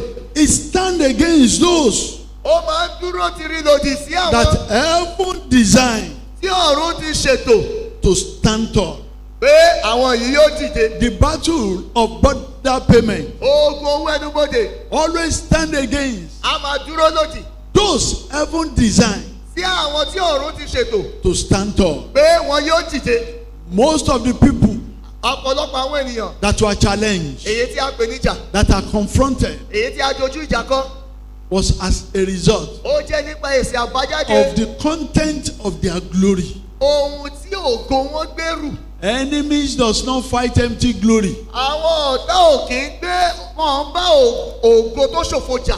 If you experience battle often, Tó o bá máa ń ní ìrírí ogun lóòrèkóòrè, it's a sure prophecy èyí jẹ́ àsọtẹ́lẹ̀ tó that dájú you have glory. pé o ní ògo. But hear me and hear me well. Ṣùgbọ́n gbọ́ mi kí o gbọ́ mi dáadáa. Powers that does not want you to manifest glory Agbára tí kò jẹ́ kí o fi ògo hàn. shall be transferred to the grave. Àmín Jésù.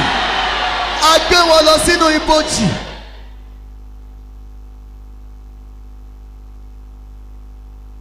The battle of border payment, Ogun owó ẹnubodè. it is a whole valley of sorrow. Ó jẹ́ odindi àfonífojì ìbànújẹ́. It has a dictating power. Ó ní agbára tí máa ń pàṣẹ. A dictating power. Agbára tí ń That pàṣẹ. this is the way Pé ọ̀nà rèé. you must live your life. Ọ̀nà tó fi gbé ayé rẹ rèé. This is the way Irú ọ̀nà rèé. your children must live their life. Tí àwọn ọmọ rẹ yóò gbé This ayé is wọn. the way. Ọ̀nà rèé. Your husband must live his life. Tí ọkọ rẹ yóò gbé This ayé is rẹ. the way. Ọ̀nà rèé. Your wife must live her life. Tí aya rẹ yóò gbé ayé Hear me rẹ. and hear me well. Gbọ́ mi kí o gbọ́ mi dáadáa. Every dictating power Gbogbo agbára tí ń pàṣẹ. unto our glory, unto our Tí destiny, ògo wa fún àyànmọ́ wa. shall be wasted by fire. Àmín Jésù. Wọ́n ṣòfò dànù nípa iná.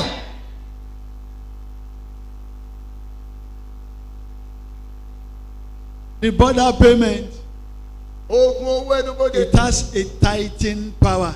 Ó ní agbára èyí tó máa ń sun It kọ́kọ́. will tie one to one place. Ó máa ń dé èèyàn mọ́lẹ̀ sí ojú kan. I remember one of our songs. Àbárọ́tì kan náà wọ́n rí wá gbá ni. Ẹ tú mi sílẹ̀, yé, ẹ tú mi sílẹ̀, ẹ tú mi sílẹ̀ o, yé, ẹ tú mi sílẹ̀ o. Set me loose.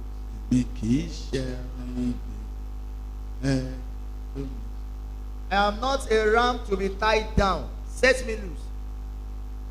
The battle of border payment Ogun owó ẹnubodè. has a tithing power Ó ní agbára that ìdènimọ́lẹ̀. will tie one to one place. Èyí tó máa ń dé èèyàn sí ojú kan náà. Listen, Tẹ́tí. I'm not minding word now. Bí o tilẹ̀ kíyèsí ọ̀rọ̀ kankan mọ́ báyìí. If you've been in a battle Tó bá ti wà nínú ogun kan. for the past 10 years, Fún bí ọdún mẹ́wàá. the battle did not shift. Bẹ́ẹ̀ náà ni ogun yìí ò mìíràn. It remained the same. Ó dúró gidigba You try sílẹ̀. your possible best. Ó ti gbìyànjú ohun gbogbo tó mọ̀. It's not moving. Kò tilẹ̀ gbésẹ̀. You have prayer to pray. O ní àdúrà ti gbà. You have prayer to pray. O ní àwọn àdúrà ti gbà. Such people Irú àwọn èèyàn bẹ́ẹ̀ on Sunday, ní ọjọ́ ìsinmi. I want to see you. Bàbá fẹ́ rí yín. The Lord asked me to help you.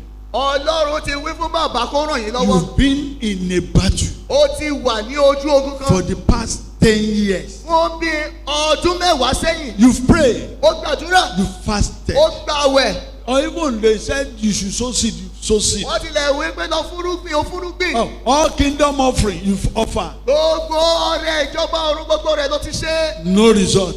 Kò sí èrè síbẹ̀. The Lord of the prophet asked me to help you. Ọlọ́run àwọn wòlíì pàṣẹ fún bàbá kó ràn yín lọ́wọ́. They are taking what we announce you from you. Ohun tí yóò polongo rẹ ni wọ́n ń gbà kúrò lọ́wọ́ rẹ̀. Any power taking what we announce you from you Agbára yòówù tó ń gba ohun tí yóò polongo wa kúrò lọ́wọ́ wa. shall die suddenly. Àmín Jésù. Yóò kú ikú òjijì. In the name of Ní Jesus. orúkọ ńlá Jésù. The battle of border payment. Ogun owó ẹnubodè. It is called joy aborter. Joy aborter. Ó pè ní ẹni tó ń ṣẹ́yún ayọ̀. The power that always aborts joy. Àwọn agbára tó máa ń ṣẹ́ ayọ̀ dànù. Kill destiny at will. Wọ́n máa ń pa àyàn ọmọ bó ṣe wù wọ́n. At every negative border, Ní gbogbo ẹnubodè àìdára. there is one angel attached to it. Áńgẹ́lì kan wà tí a so pọ̀ mọ́. This angel does not take permission from Satan. Áńgẹ́lì yìí kì í gba àṣẹ lọ́wọ́ Sátánì. This angel always acts Ó máa ń ṣiṣẹ́ tirẹ̀. at will. Bó ṣe wù ú. It walks to and fro Ó máa ń rìn sókè rìn sódò. of heaven and earth. Ti ayé òun àti ọ̀run. This angel and Satan, Áńgẹ́lì yìí àti Sátánì. they don't meet. Wọn ò kì í pàdé. They don't see one Wọn ò another. kì í rí ara It wọn. has its own authority. Ó ní àṣẹ tirẹ̀. It has its own Ó power. ní agbára tirẹ̀. It's seriously serious. Ó jẹ́ ohun tó léwu It lọ́pọ̀lọpọ̀. is attached Asọ́pọ̀ to mọ́. the negative border. Àwọn ẹnubodè àìdára. The name of that angel Orúkọ áńgẹ́lì náà. is called Abaddon. Ó ní àpè ní It's Abádọ́nì. a terrible angel. Ó jẹ́ áńgẹ́lì tó burú. Always search Ó máa ń to ṣàwárí suck láti mu the blood ẹ̀jẹ̀ of glorious children. àwọn ọmọ ológo To waste láti fi ṣòfò. benefit. Àwọn àǹfààní To waste láti fi ṣòfò. strength. Ogun To waste láti fi ṣòfò. power. Agbára To waste láti fi ṣòfò. authority. Àṣẹ Always ask question. ló máa béèrè. How many people in your father's house Èèyàn mélòó nílé ìyá rẹ. that has gotten to where you seated? Èyí tí wọ́n ti dé ibi tí ìwọ jókòó sí.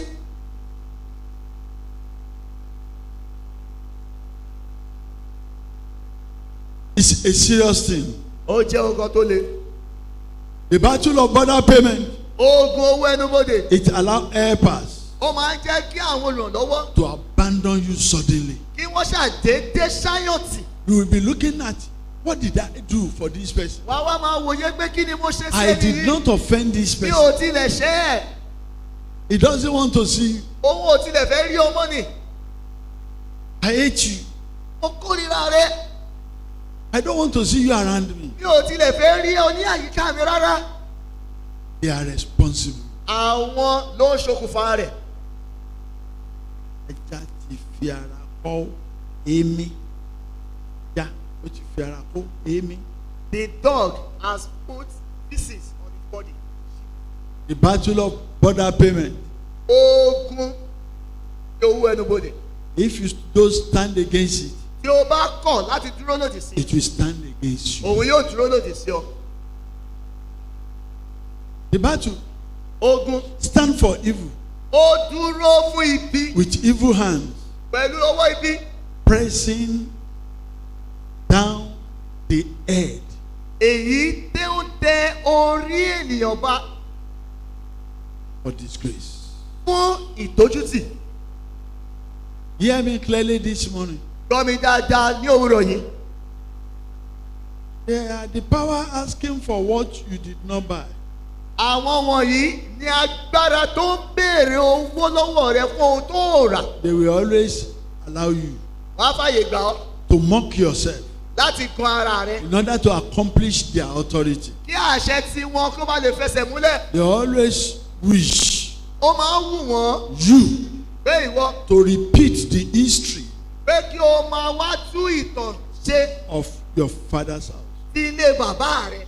That was why Ìdí rẹ̀ rèé. I said to you initially Bàbá wí fún wa ní àtètè that bẹ̀rẹ̀ history pé ìtàn àtúnsọ is a stubborn goat. ó jẹ́ ewúrẹ́ alágídí. The more Bó bá ṣe you hit the head of a goat tó bá ṣe ń lu orí ewúrẹ́ over one issue, lórí ohun kan, you will still see that goat there again. wàá tún rí pé ewúrẹ́ yìí yóò tún padà wá. Ewúrẹ́ ò ń gbọ́ràn o.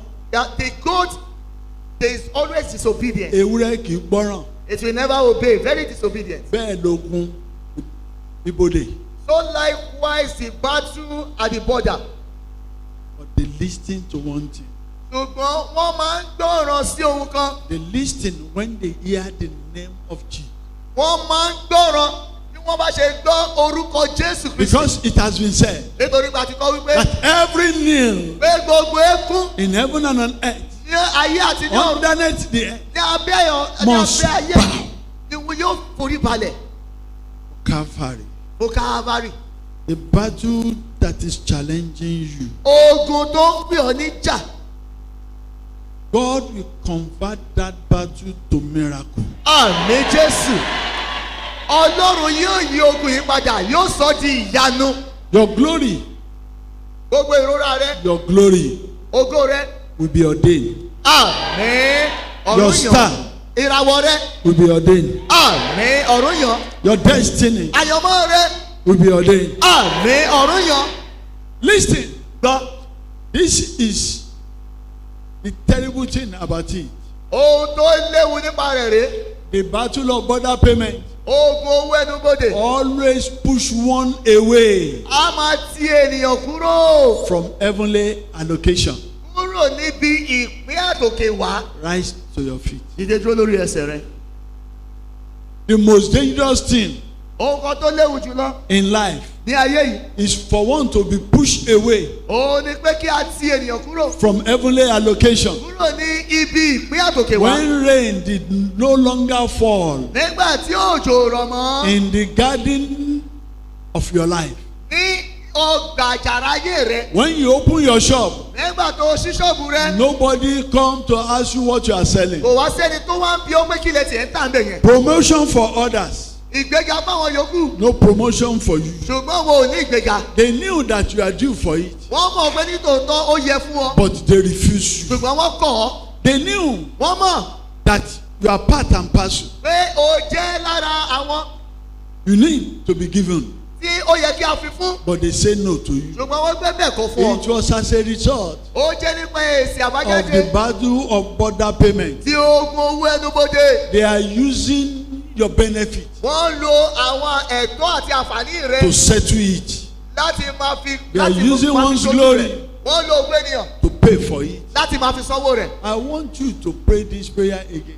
Mo fẹ́ kí o gbàdúrà yìí. Every one of us, Gbogbo wa ìpátá. one way or the Ní other, ọ̀nà kan tàbí òmíràn. we've paid for what we did not buy, A ti sanwó ohun tí a kò rà. and they are collecting it Wọ́n sì ń gbà every day, lójoojúmọ́ every time. ní gbogbo àkókò. When you're supposed to have results, Nígbà tó yẹ kó o ní èsì àbájáde. no results. Kò sí èsì. When you're supposed to enjoy your life, Nígbà tó yẹ kó o máa gbádùn ayé rẹ. hardship is the order of the day. Èlé kókó ní gbogbo Groaning tó gba ayé is rẹ. the order of the day. Groaning is the order of the day. Ìrora ló tó gba ayé rẹ. Enough is enough. Ó tó gẹ́. Power Agbára. that is making me to pay for what I did not buy. Tó mú mi san owó ohun tí mi ò rà. Hear the word of the Lord. Lọ́rọ̀ Olúwa. Die Jókòó. in the name of Jesus. Ní orúkọ ńlá Jésù. Say it and shout it. Say it.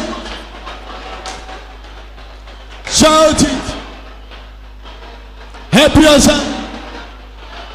Help yourself. Powers that is making me to pay for what I did not buy.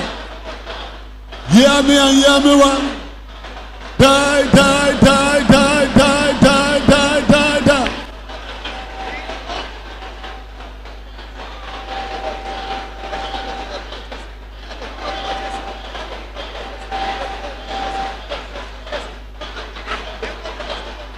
Say it.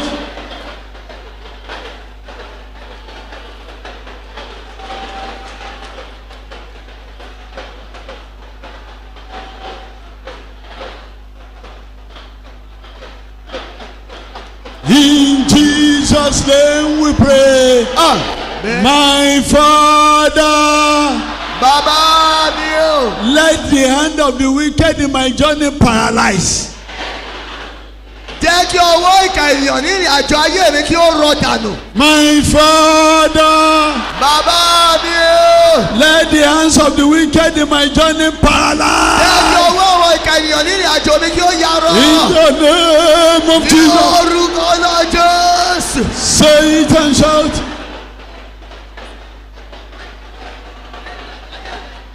Let the hands of the wicked in my journey paralyze.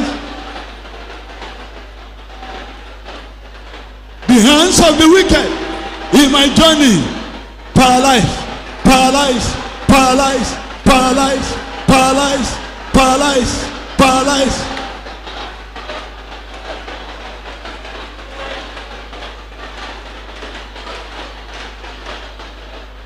Hey, help yourself.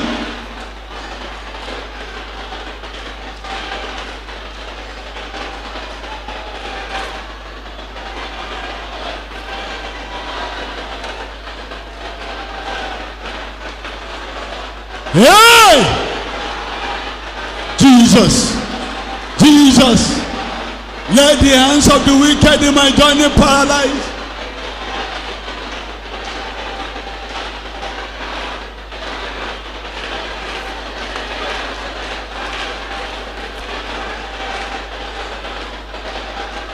In Jesus' name we pray. Amen. My Father, Baba mi o. send nakedness out of my journey.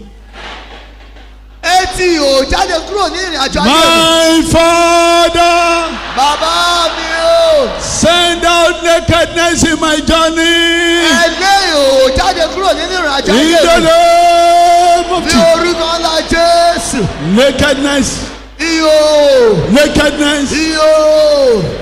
jump out of my journey. Ó yá fò jáde kúrò nínú ìrìn àjò ayé mi. Jump out of my journey. Fò jáde kúrò nínú ìrìn àjò ayé mi. Jump out of my Fò journey. jáde kúrò nínú ìrìn àjò ayé mi. Jump out of my Fò journey. jáde kúrò nínú ìrìn àjò ayé mi. Jump out of my Fò journey. jáde kúrò nínú ìrìn àjò ayé mi. Jump out of my Fò journey. jáde kúrò nínú ìrìn àjò ayé mi. Nakedness, Ìwọ yóò. nakedness, Ìwọ yóò. nakedness. Ìwọ yóò. Jump out of my Ó yá journey. fò jáde kúrò nínú In ìrìn the àjò name ayé of mi. Jesus. Ní orúkọ ńlá In the Jésù. name of Ní Jesus. orúkọ ńlá Jésù. In Jesus' name we pray. Open your eyes. La ojú rẹ̀. I don't know whether I've delivered this message yet.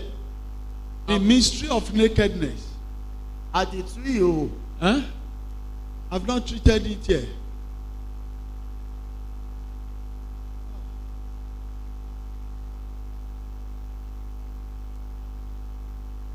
I want you to pray. Fẹ́ kí o gbàdúrà. When we say spiritual nakedness, Nígbà tí a máa ń sọ̀rọ̀ nípa ìhòòhò nípa ti ẹ̀mí. what your father cannot help you over, Ohun tí bàbá rẹ ò lè ràn ọ́ lọ́wọ́ lé lórí. your mother cannot assist you, Bẹ́ẹ̀ náà ni ìyá rẹ ò lè tì ọ́ lẹ́yìn. your friend cannot assist you, Ọ̀rẹ́ rẹ ò lè ràn ọ́ lọ́wọ́. even those that are interceding for you, Àwọn tó tilẹ̀ ń ṣìpẹ̀ fún ọ they pàápàá. cannot bring it down Wọn ò lè fà á lulẹ̀. except God. Àfi Ọlọ́run nìkan ṣoṣo. You are waiting, À ń dúró. you are waiting, Ó dúró. and you want it to be fast, Ó sì fẹ́ jẹ́ kó yára. and you are not seeing results, Bẹ́ẹ̀ ni ò rí èrè èsì. and you are tired, Ó sì ti sú ọ. you are weary. Ó ti rẹ̀ ọ́. I said to one sister, take prayer point. Bàbá wí fún arábìnrin kan gba kókó àdúrà yìí. She said, Pastor, I don't want any prayer point. I have prayed all. Ó wí pé olùṣọ́àgùtàn mo ti gba gbogbo àdúrà mi ìfẹ́ mọ́. I want you to pray. Mo fẹ́ kí o gbàdúrà. Owó orí, Border payment. owó orí tí àwọn bàbá mi ti sàn. The tax that my forefathers have paid. Tí wọn ò dúró kó èrè ẹ̀. And they did not wait behind to take the profit. Ọ̀run pàápọ̀ kó kó fún mi. Heaven combine it together and give it to me. Amen. Amen. Amen. Amen. Don't miss it o. Do you know Ǹjẹ́ o tilẹ̀ mọ̀? Abraham spent the money of his generation. Ó ná owó ìran rẹ̀. A lot of people didn't know why the generation after Abraham were poor. Ọ̀pọ̀lọpọ̀ mọ ìdí rẹ̀ tí àwọn ìran tó tẹ̀lé Abraham fi tòṣì. Ọ̀run ti papọ̀. Heaven has combined it together. Abraham ti ná nígbà tó ti gbé ẹbọ. And Abraham has spent it once he offered the sacrifice. O rí inú Bible. O rí bẹ́ẹ̀. Prof, you didn't see it in the Bible. I want you to pray. Mo fẹ́ kí o gbàdúrà. I believe I'm talking to Bible scholar. Mo gbàgbọ́ wípé àwọn olùka Bíbélì ni mo You bá need to sọ̀rọ̀. pray certain prayer A nílò àti gbà àwọn àdúrà for kan certain things to happen. fún àwọn kan láti ṣẹlẹ̀. Do you know Ǹjẹ́ o mọ̀? all what they seized from our forefathers? Ohun gbogbo tí wọ́n jágbà kúrò lọ́wọ́ àwọn bàbá They ńlá wa. did not use it. Wọn ò lò ó. It's still underneath the earth. Ó wà ní abẹ́lẹ̀ síbẹ̀. It's still in their custody. Ó wà níbi ìpamọ́ wọn. Still where they kept it. Ó wà níbi tí wọ́n fi wọ́n pamọ́ sí. I know what I'm saying. Mo mọ ohun tí mò ń wí o. The last born of my father and my mother, she's in this prayer meeting. àbí kéèyàn àwọn bàbá ó wà ní gbọ̀ngàn àdúrà yìí. In my house. ní ilé àwọn bàbá. In my house. nílé wọn. Every day is Christmas. lójoojúmọ́ kérésì ni. Every day there is no week we will not kill a goat. kò sí ọ̀sẹ̀ náà tí wọ́n pa ẹran. Minimum will be 2. ó kéré jù méjì. But when ṣùgbọ́n nígbà tí. the battle of nakedness manifests. nígbà tí ogun ìhòòhò farahàn. wàá mọ̀ pé ayé pé méjì. you will know that this world is into two. I want you to help yourself. mo fẹ́ kí o gbàdúrà kó I ràn know án what lọ́wọ́. I'm saying. mo mọ ohun tí mo wí o. If it is wealth, tó bá ṣe ọrọ̀ ni. I have seen wealth. bàbá ti rí ọrọ̀. If it is poverty, tó bá ṣe ìṣẹ́ I ni. have seen wọ́n poverty. rí bákan náà. If it is penury, tó bá ṣe ìṣẹ́. I have seen penury. wọ́n ti rí. If it is begging, tó bá ṣe I agbẹ́ni. have seen. wọ́n ti rí. I have moved with those that matters in this country. bẹ́ẹ̀ náà ni àwọn ènìyàn pàtàkì lórílẹ̀‐èdè ni wọ́n ti bá rìn. I have seated once bàbá ti jókòó rí in Aso Rock ní àní Aso Rock to sign clearance for governors. láti rí pé wọ́n fọwọ́ sí ìwé láti fún àwọn gómìnà. I know what I'm saying. wọ́n mọ ohun tí wọ́n I wí. was surrounded with opportunities, wọ́n fi ọ̀pọ̀lọpọ̀ àǹfààní yí wọn but káàkiri. never make use of opportunity. ṣùgbọ́n láwọn ò rí lò. The day ní ọjọ́ I náà wanted to make use of tí opportunity, wọ́n wá fẹ́ lo àǹfààní yìí. that was the day they seized it from me. ọjọ́ yìí gan náà jagbà kúrò lọ́wọ́ wọn. I know what I'm saying. ọmọ ohun tí wọ́n I wí. want you to pray. mo fẹ́ kí o You gbàdúrà. will lift up your 2 hands. wàá gbé ọwọ́ rẹ méjèèjì sókè. You have to beg heaven. wàá bẹ ọ̀run. My Father, bàbá mi o. gather the profit that my forefather lost for me. kó gbogbo èrè tí àwọn baba ńlá mi sọnù jọ fún mi.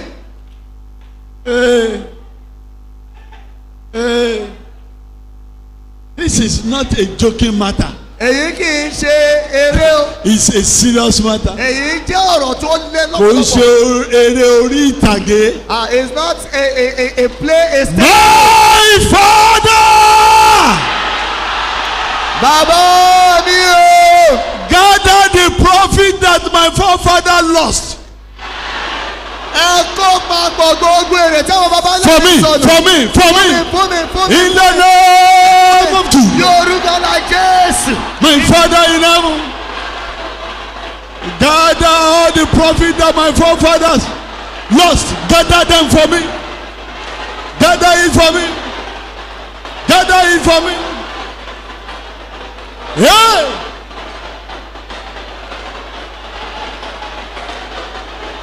Hey, kasetenda ina jindali bazete. Mai kapoli anda zaita repolia.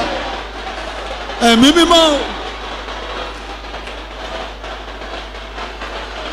My Father, gather the profit that my forefather lost for me. Gather the harvest for me. Let me make use of the harvest.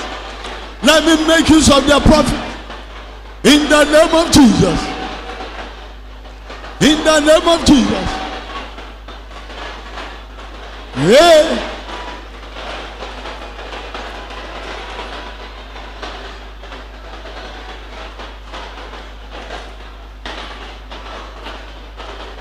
Say, in Jesus' name we pray. Holy Spirit, ẹ̀mí mímọ́. deliver me from the border gbà mí lọ́wọ́ ẹnu bodè. that always sees good things èyí tó máa ń jáwé rere gbà. in the hands of glorious children in my father's house. kúrò lọ́wọ́ àwọn ọmọ ológo nílé bàbá. Holy Spirit, ẹ̀mí mímọ́. deliver me from the border gbà mí lọ́wọ́ ẹnu bodè. of my father's house sílé bàbá mi. that always sees good things èyí tó máa ń jáwé rere gbà. in the hands of glorious children. kúrò lọ́wọ́ àwọn ọmọ ológo. In the name of Jesus. ọlọ́ jésù kristu.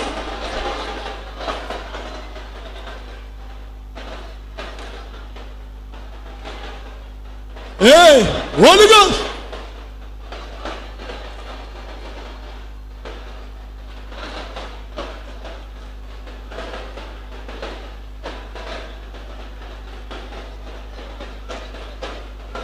In Jesus' name, we pray. Open your eyes. Open your eyes. La ojú rẹ̀. I have to stop. A nílò àti dẹnu dúró. But you still need to know certain things. Ìwọ̀n ìní àwọn kan tó nílò àti ṣe. There's a reprobate mind Ọkàn iyè ríra kan wà in sleep nínú oorun and in dream. àti nínú àlá. Who is responsible? Alẹ́ni tó ń ṣe ojútùú eléyìí. The battle of border payment. Àwọn ogun owó ẹnubodè. They will not allow you to remember your dream. Wọn ò ní jẹ́ kó tilẹ̀ rántí àlá rẹ. They will not allow you to remember your sleep. Wọn ò ní jẹ́ kó rántí oorun rẹ. Called spiritual slow death Tí a ń pè ní ikú díẹ̀díẹ̀ ti ẹ̀mí in the spirit realm. ní ìpele ẹ̀mí. In the kingdom of darkness Ní ìjọba òkùnkùn and in the kingdom of the wind àti ní ìjọba afẹ́fẹ́ and in the children kingdom. àti ní ìjọba ọmọdé. You know there is children kingdom. Ìjọba ọmọdé wà. If you don't know, let me give you illustration. You will see a newborn baby that is just sleeping. You will see suddenly he will be smiling. You will say, why is no? He or she is in the children kingdom. Wàá kàn rí ọmọ ọwọ́ tó ń sùn lọ́gán ọkùnrin tó ń rẹ́rìn-ín músẹ́. You Ó will náà wà ní see, ìjọba you will see ọmọdé. at times he will cry. Wàá rí gbà mí ó máa sunkún jáde. Mothers will be sawa sawa sawa sawa. Àwọn ìyá wa máa fọwọ́ bà díẹ̀díẹ̀. I want to tell you, Mo fẹ́ wí fún ọ. if you see any newborn baby crying, Tó bá rí ọmọ ọwọ́ tó don't say sawa sawa sawa. ìwọ má kàn ṣáà máa fọwọ́ bà lásán. Tell him or her, Sọ fún onítàn. get what they seize from you. Ohun tí wọ́n gbà lọ́wọ́ rẹ̀ gbà padà. Don't allow them to take it Má away. jẹ́ kó mú lọ o. Why? Kí ni ìdí rẹ̀? Because unto every child Nítorí sí gbogbo ọmọdé. there is an assignment from heaven. Iṣẹ́ kan wà láti ọ̀run wá. The angel in the children kingdom. Áńgẹ́lì tó wà ní ìjọba àwọn ọmọdé. It's a pity these days. Ó wá ṣe ni láàánú ní We ọjọ́ don't tòní. see our sign again as of old. Àwọn ò rí àmì wa mọ́ bíi ti àtijọ́. We are losing out Lójoojúmọ́ là ń pàdánù. as minister of the gospel. Gẹ́gẹ́ bí ẹni tí ń ṣiṣẹ́ We are ìránṣẹ́. running after a lot of things. Àbẹ̀sẹ̀ sáré tẹ̀lé I ọ̀pọ̀lọpọ̀. want you to help Mo yourself. fẹ́ kí o ran ara rẹ lọ́wọ́. I want you to help Mo fẹ́ yourself. kí o ran ara rẹ lọ́wọ́. Mo fẹ́ kí o ran ara rẹ lọ́wọ́. My direction in life Ibi ìkọjú sí ìrìn mi láyé will profit me. yóò pè mí. My direction in life Ibi ìkọjú ìrìn mi will láyé profit me. yóò pè mí. Will lift me up. Yóò gbé mi ga. In the name of Jesus. Orúkọ la Jésù Kristi. Say it and shout.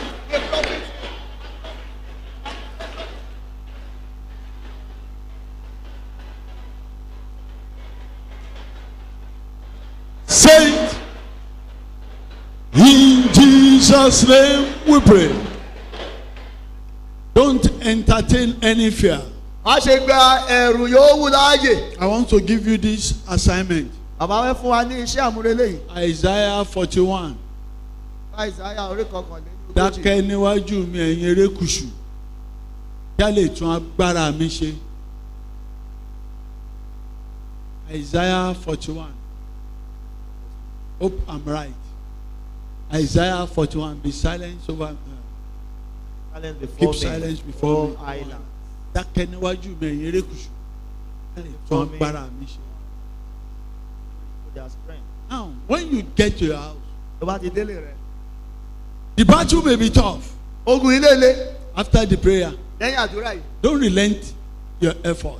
Ìwọ má ti wá dẹ́kun àti máa tẹ̀síwájú. Continue this prayer for 7 days. Wà á tẹ̀síwájú ní àdúrà yìí fún ọjọ́ bíi méje. Why? Because of this border payment. Nítorí owó ẹnubodè. Because there will be reaction. Nítorí pé àwọn náà yóò fẹ́ dá You padà. will pray like this. Wà á gbàdúrà báyìí. What they want your life to look like Bí wọ́n ṣe fẹ́ kí ayé rẹ kó rí. is to be living a rags life. O ní láti máa gbé ìgbé ayé alákìísà. They don't want to see the garment of glory upon your shoulder. Wọn ò tilẹ̀ fẹ́ rí aṣọ ògo léjìká rẹ. But there's way out. Ṣùgbọ́n ọ̀nà àbáyọ wà. The way out Ọ̀nà àbáyọ is in the word ó wà nínú ọ̀rọ̀ of God. Ọlọ́run. Isaiah 41. Ìwé wòlíì Àìsáyà orí kọkànlélógójì. Go and become prophet of yourself. Lọ di wòlíì ara rẹ. Go and be prophetess of yourself. Lọ di wòlíì obìnrin fún ara rẹ. Go and pray. Lọ gbàdúrà. I can only pray with you for a while. Bàbá lè bá wa gbàdúrà fún sáà I díẹ̀. cannot pray for you forever. Wọn ò lè gbàdúrà pọ̀ pẹ̀lú wa títí láì. But pray. Ṣùgbọ́n gbàdúrà. In order not to pray, Kó má bàa gbàdúrà. I want you to help yourself. Bẹ́ẹ̀ kí o ran ara rẹ And lọ́wọ́. you will shout better than anyone Wà wá like me. kígbe dáadáa ju ẹnikẹ́ni. My Father! Bàbá mi o. Remove the rags of demonic elders from my shoulder. Ẹ bọ́ kì í sí àwọn àgbà òkùnkùn kúrò léjìká mi. For my life. Fún ayé mi. To profit me. Kó ba lè pé mi. If your life fail to profit you, Tí ayé rẹ bá kùnà àti pé ọ. it may not profit the people around you. Kò ní pé àwọn tó yí ọ ká. If your life fail to profit the people around you, Tí ayé rẹ bá kùnà àti pé àwọn tó yí ọ ká. it will not profit heaven. Kò lè pé ọ̀run. It may not profit your generation. Ó lè má pé ìran rẹ. I want you to pray. Mo fẹ́ kí o gbàdúrà. My Father, Bàbá mi o. remove the garment of demonic elders from my shoulder. Ẹ bọ́ kì í sí àwọn àgbààgbà òkùnkùn kúrò léjìká mi. For my life to profit me. Fún ayé mi láti pé mi. In the name of Ní Jesus. orúkọ ńlá Jésù Kristi. Say it.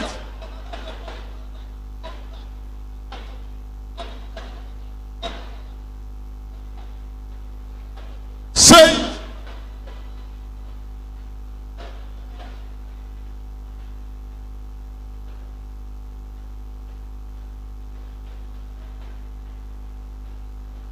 Say it. In Jesus' name we pray. Now you begin to say this to yourself. Àwa máa gbé èyí fún ara rẹ̀. My journey in life Ìrìn àjò mi láyé yìí. begin to profit me. Bẹ̀rẹ̀ sí ní máa pé mi. My journey in life Ìrìn àjò mi láyé yìí. begin to fruit. Bẹ̀rẹ̀ sí ní máa so èso. My journey in life Ìrìn àjò mi láyé yìí. begin to profit me. Bẹ̀rẹ̀ sí ní máa pé mi. My journey in life Ìrìn àjò mi láyé yìí. begin to fruit. Bẹ̀rẹ̀ sí ní máa so èso. My journey in life Ìrìn àjò mi láyé yìí. begin to give me harvest. Bẹ̀rẹ̀ sí ní máa mú ìkórè wá fún mi. In the name of Jesus. Ní orúkọ ńlá Jésù. Say it.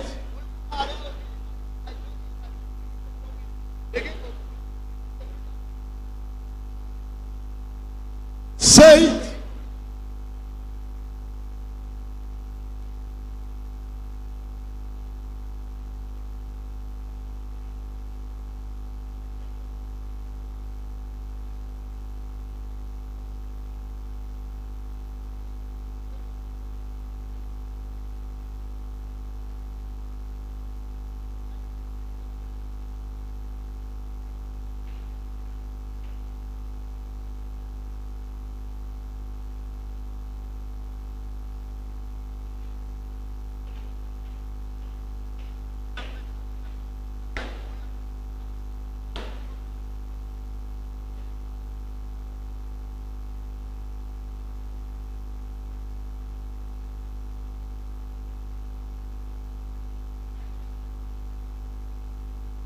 In Jesus' name we pray. I pray for everyone here today. Ó gbàdúrà gbogbo èèyàn nínú. Doors of greatness Ilẹ̀kùn títóbi ńlá. will open for you Àmín Jésù. Yóò ṣí fún ọ. very, very soon. Láìpẹ́ jọjọ. Heaven will announce your glory. Àmín.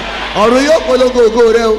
Every satanic roadblock Gbogbo ìdáàbò ìdènà Sátánì. on the direction you follow Ní gbogbo ibi tó bá kojú sí àti tẹ̀lé. before you get there, Kí o tó débẹ̀. it will scatter. Àmín Jésù. Ó túká. Powers Àwọn agbára. of thou shalt not rise Pé ìwọ kì yóò lè dìde. shall be destroyed. Àmín Jésù. Àparun. Anything that is disturbing you, Ohunkóhun tó yọ lẹ́nu. God will attack them. Àmín. Ọlọ́run yóò kọlù wọ́n. Where your glory, your star, your destiny had been kidnapped, Níbi tí wọ́n ti gbá ògo rẹ, ìràwọ̀ rẹ àti àyànmọ́ rẹ mú. God will rescue you. Àmín Jésù. Ọlọ́run yóò gbà ọ́ kalẹ̀.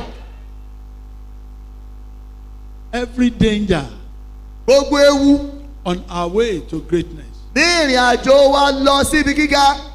to high places, Lọ sí ibi gíga lókè. to the top, Lọ sí òkè. shall be cleared away. Àmín Jésù. Ọ̀run mú kúrò. We shall be soaked into the blood of Jesus. Àmín Jésù. Àríwá sínú ẹ̀jẹ̀ Jésù. We shall be soaked into the blood of Jesus. Àmín. Àríwá sínú ẹ̀jẹ̀ Jésù. We shall be soaked into the blood of Jesus. Àmín Jésù. God Almighty, the Father of Jesus, Ọlọ́run Elédùmarè bàbá Jésù Kristi. we build the wall of fire around us. Àmín Jésù. Ó mọ òdìnà yí wa ká. It shall be well with us. Ó ti dára fún wa o. In the name of the Ní Father, orúkọ ti bàbá. it shall be well with Ó us. ti dára fún wa. In the name of the Ní Son, orúkọ ti ọmọ. it shall be well with Ó us. ti dára fún wa.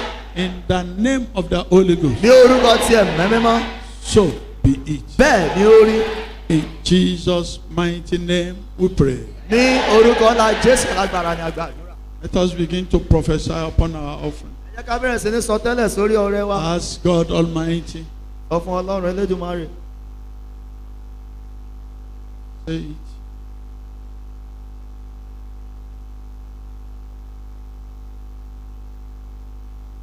God Almighty to bless you, to increase you, to enlarge your coast.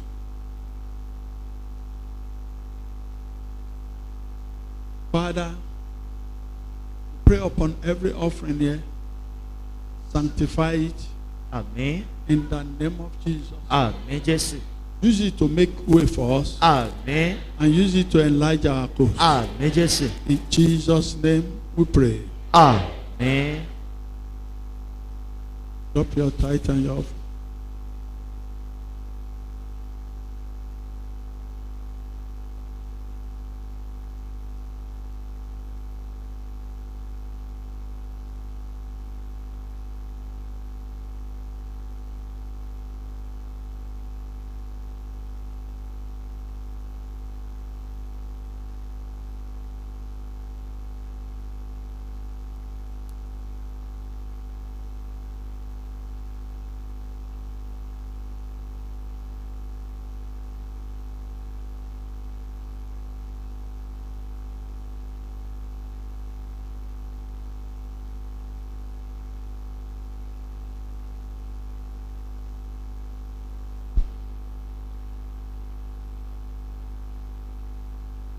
Shall we rise to our feet? Let us lift up our water. Father, in the name of Jesus, Bàbá ní orúkọ ńlá Jésù. let every water be sanctified. Àmín Jésù. In the name of Jesus, Àmín. let there be touch of Jehovah. Àmín. It shall be unto signs and wonders. Àmín Jésù. In the name of Jesus, Àmín. the glory of the living God will abide with us. Àmín. In the name of Jesus, Àmín. this time next week, Níwòyí ọ̀sẹ̀ tó ń we shall bọ̀. be bundle of testimony. Àmín Jésù. In the name of Jesus, we will Àmín. not lack good things. Àmín. We will never suffer setback. Àmín. In the name of Jesus, Àmín Jésù. be blessed forever. Àmín. In Jesus' name we pray. Àmín. The grace in fellowship. Love of God, sweet fellowship of the Holy Spirit, be with us now and forevermore. Amen. Surely, goodness and mercy shall follow us all the days of our lives, and we shall dwell in the house of the Lord forever and ever. Amen. Before we shout hallelujah, Kí a tó kí hallelujah. I will be manna water service this evening Ìsìn omi mánà yóò máa wáyé ní ìrọ̀lẹ́ òní by 4:30. ní aago 4:00 ìrọ̀lẹ́. And this also is very important. Èyí náà sì ṣe pàtàkì.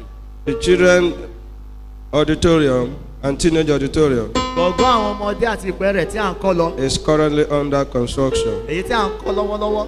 The church is asking for your assistance Ìjọ ń fẹ́ ìrànlọ́wọ́ yín in every way possible. ní gbogbo ọ̀nà yòówù. The account is being displayed. You can see the work going on. Ẹ ó máa rí àkáǹtì ìfowósí náà lórí ẹ̀rọ amóhùnmáwòrán. As you help in one way or the other, Bí a ṣe ń ránṣẹ́ Ọlọ́run lọ́wọ́ ní ọ̀nà kan tàbí òmíràn. the Lord bless you mightily. Ọlọ́run kí ó bùkún fún wa lọ́pọ̀lọpọ̀. In the mighty name of Jesus. Amen. Let's shout 7 glorious hallelujah. Hallelujah. Hallelujah. Hallelujah. Hallelujah. Hallelujah. Hallelujah. Hallelujah. Hallelujah. You are blessed. Ẹ ti di alábùkún fún.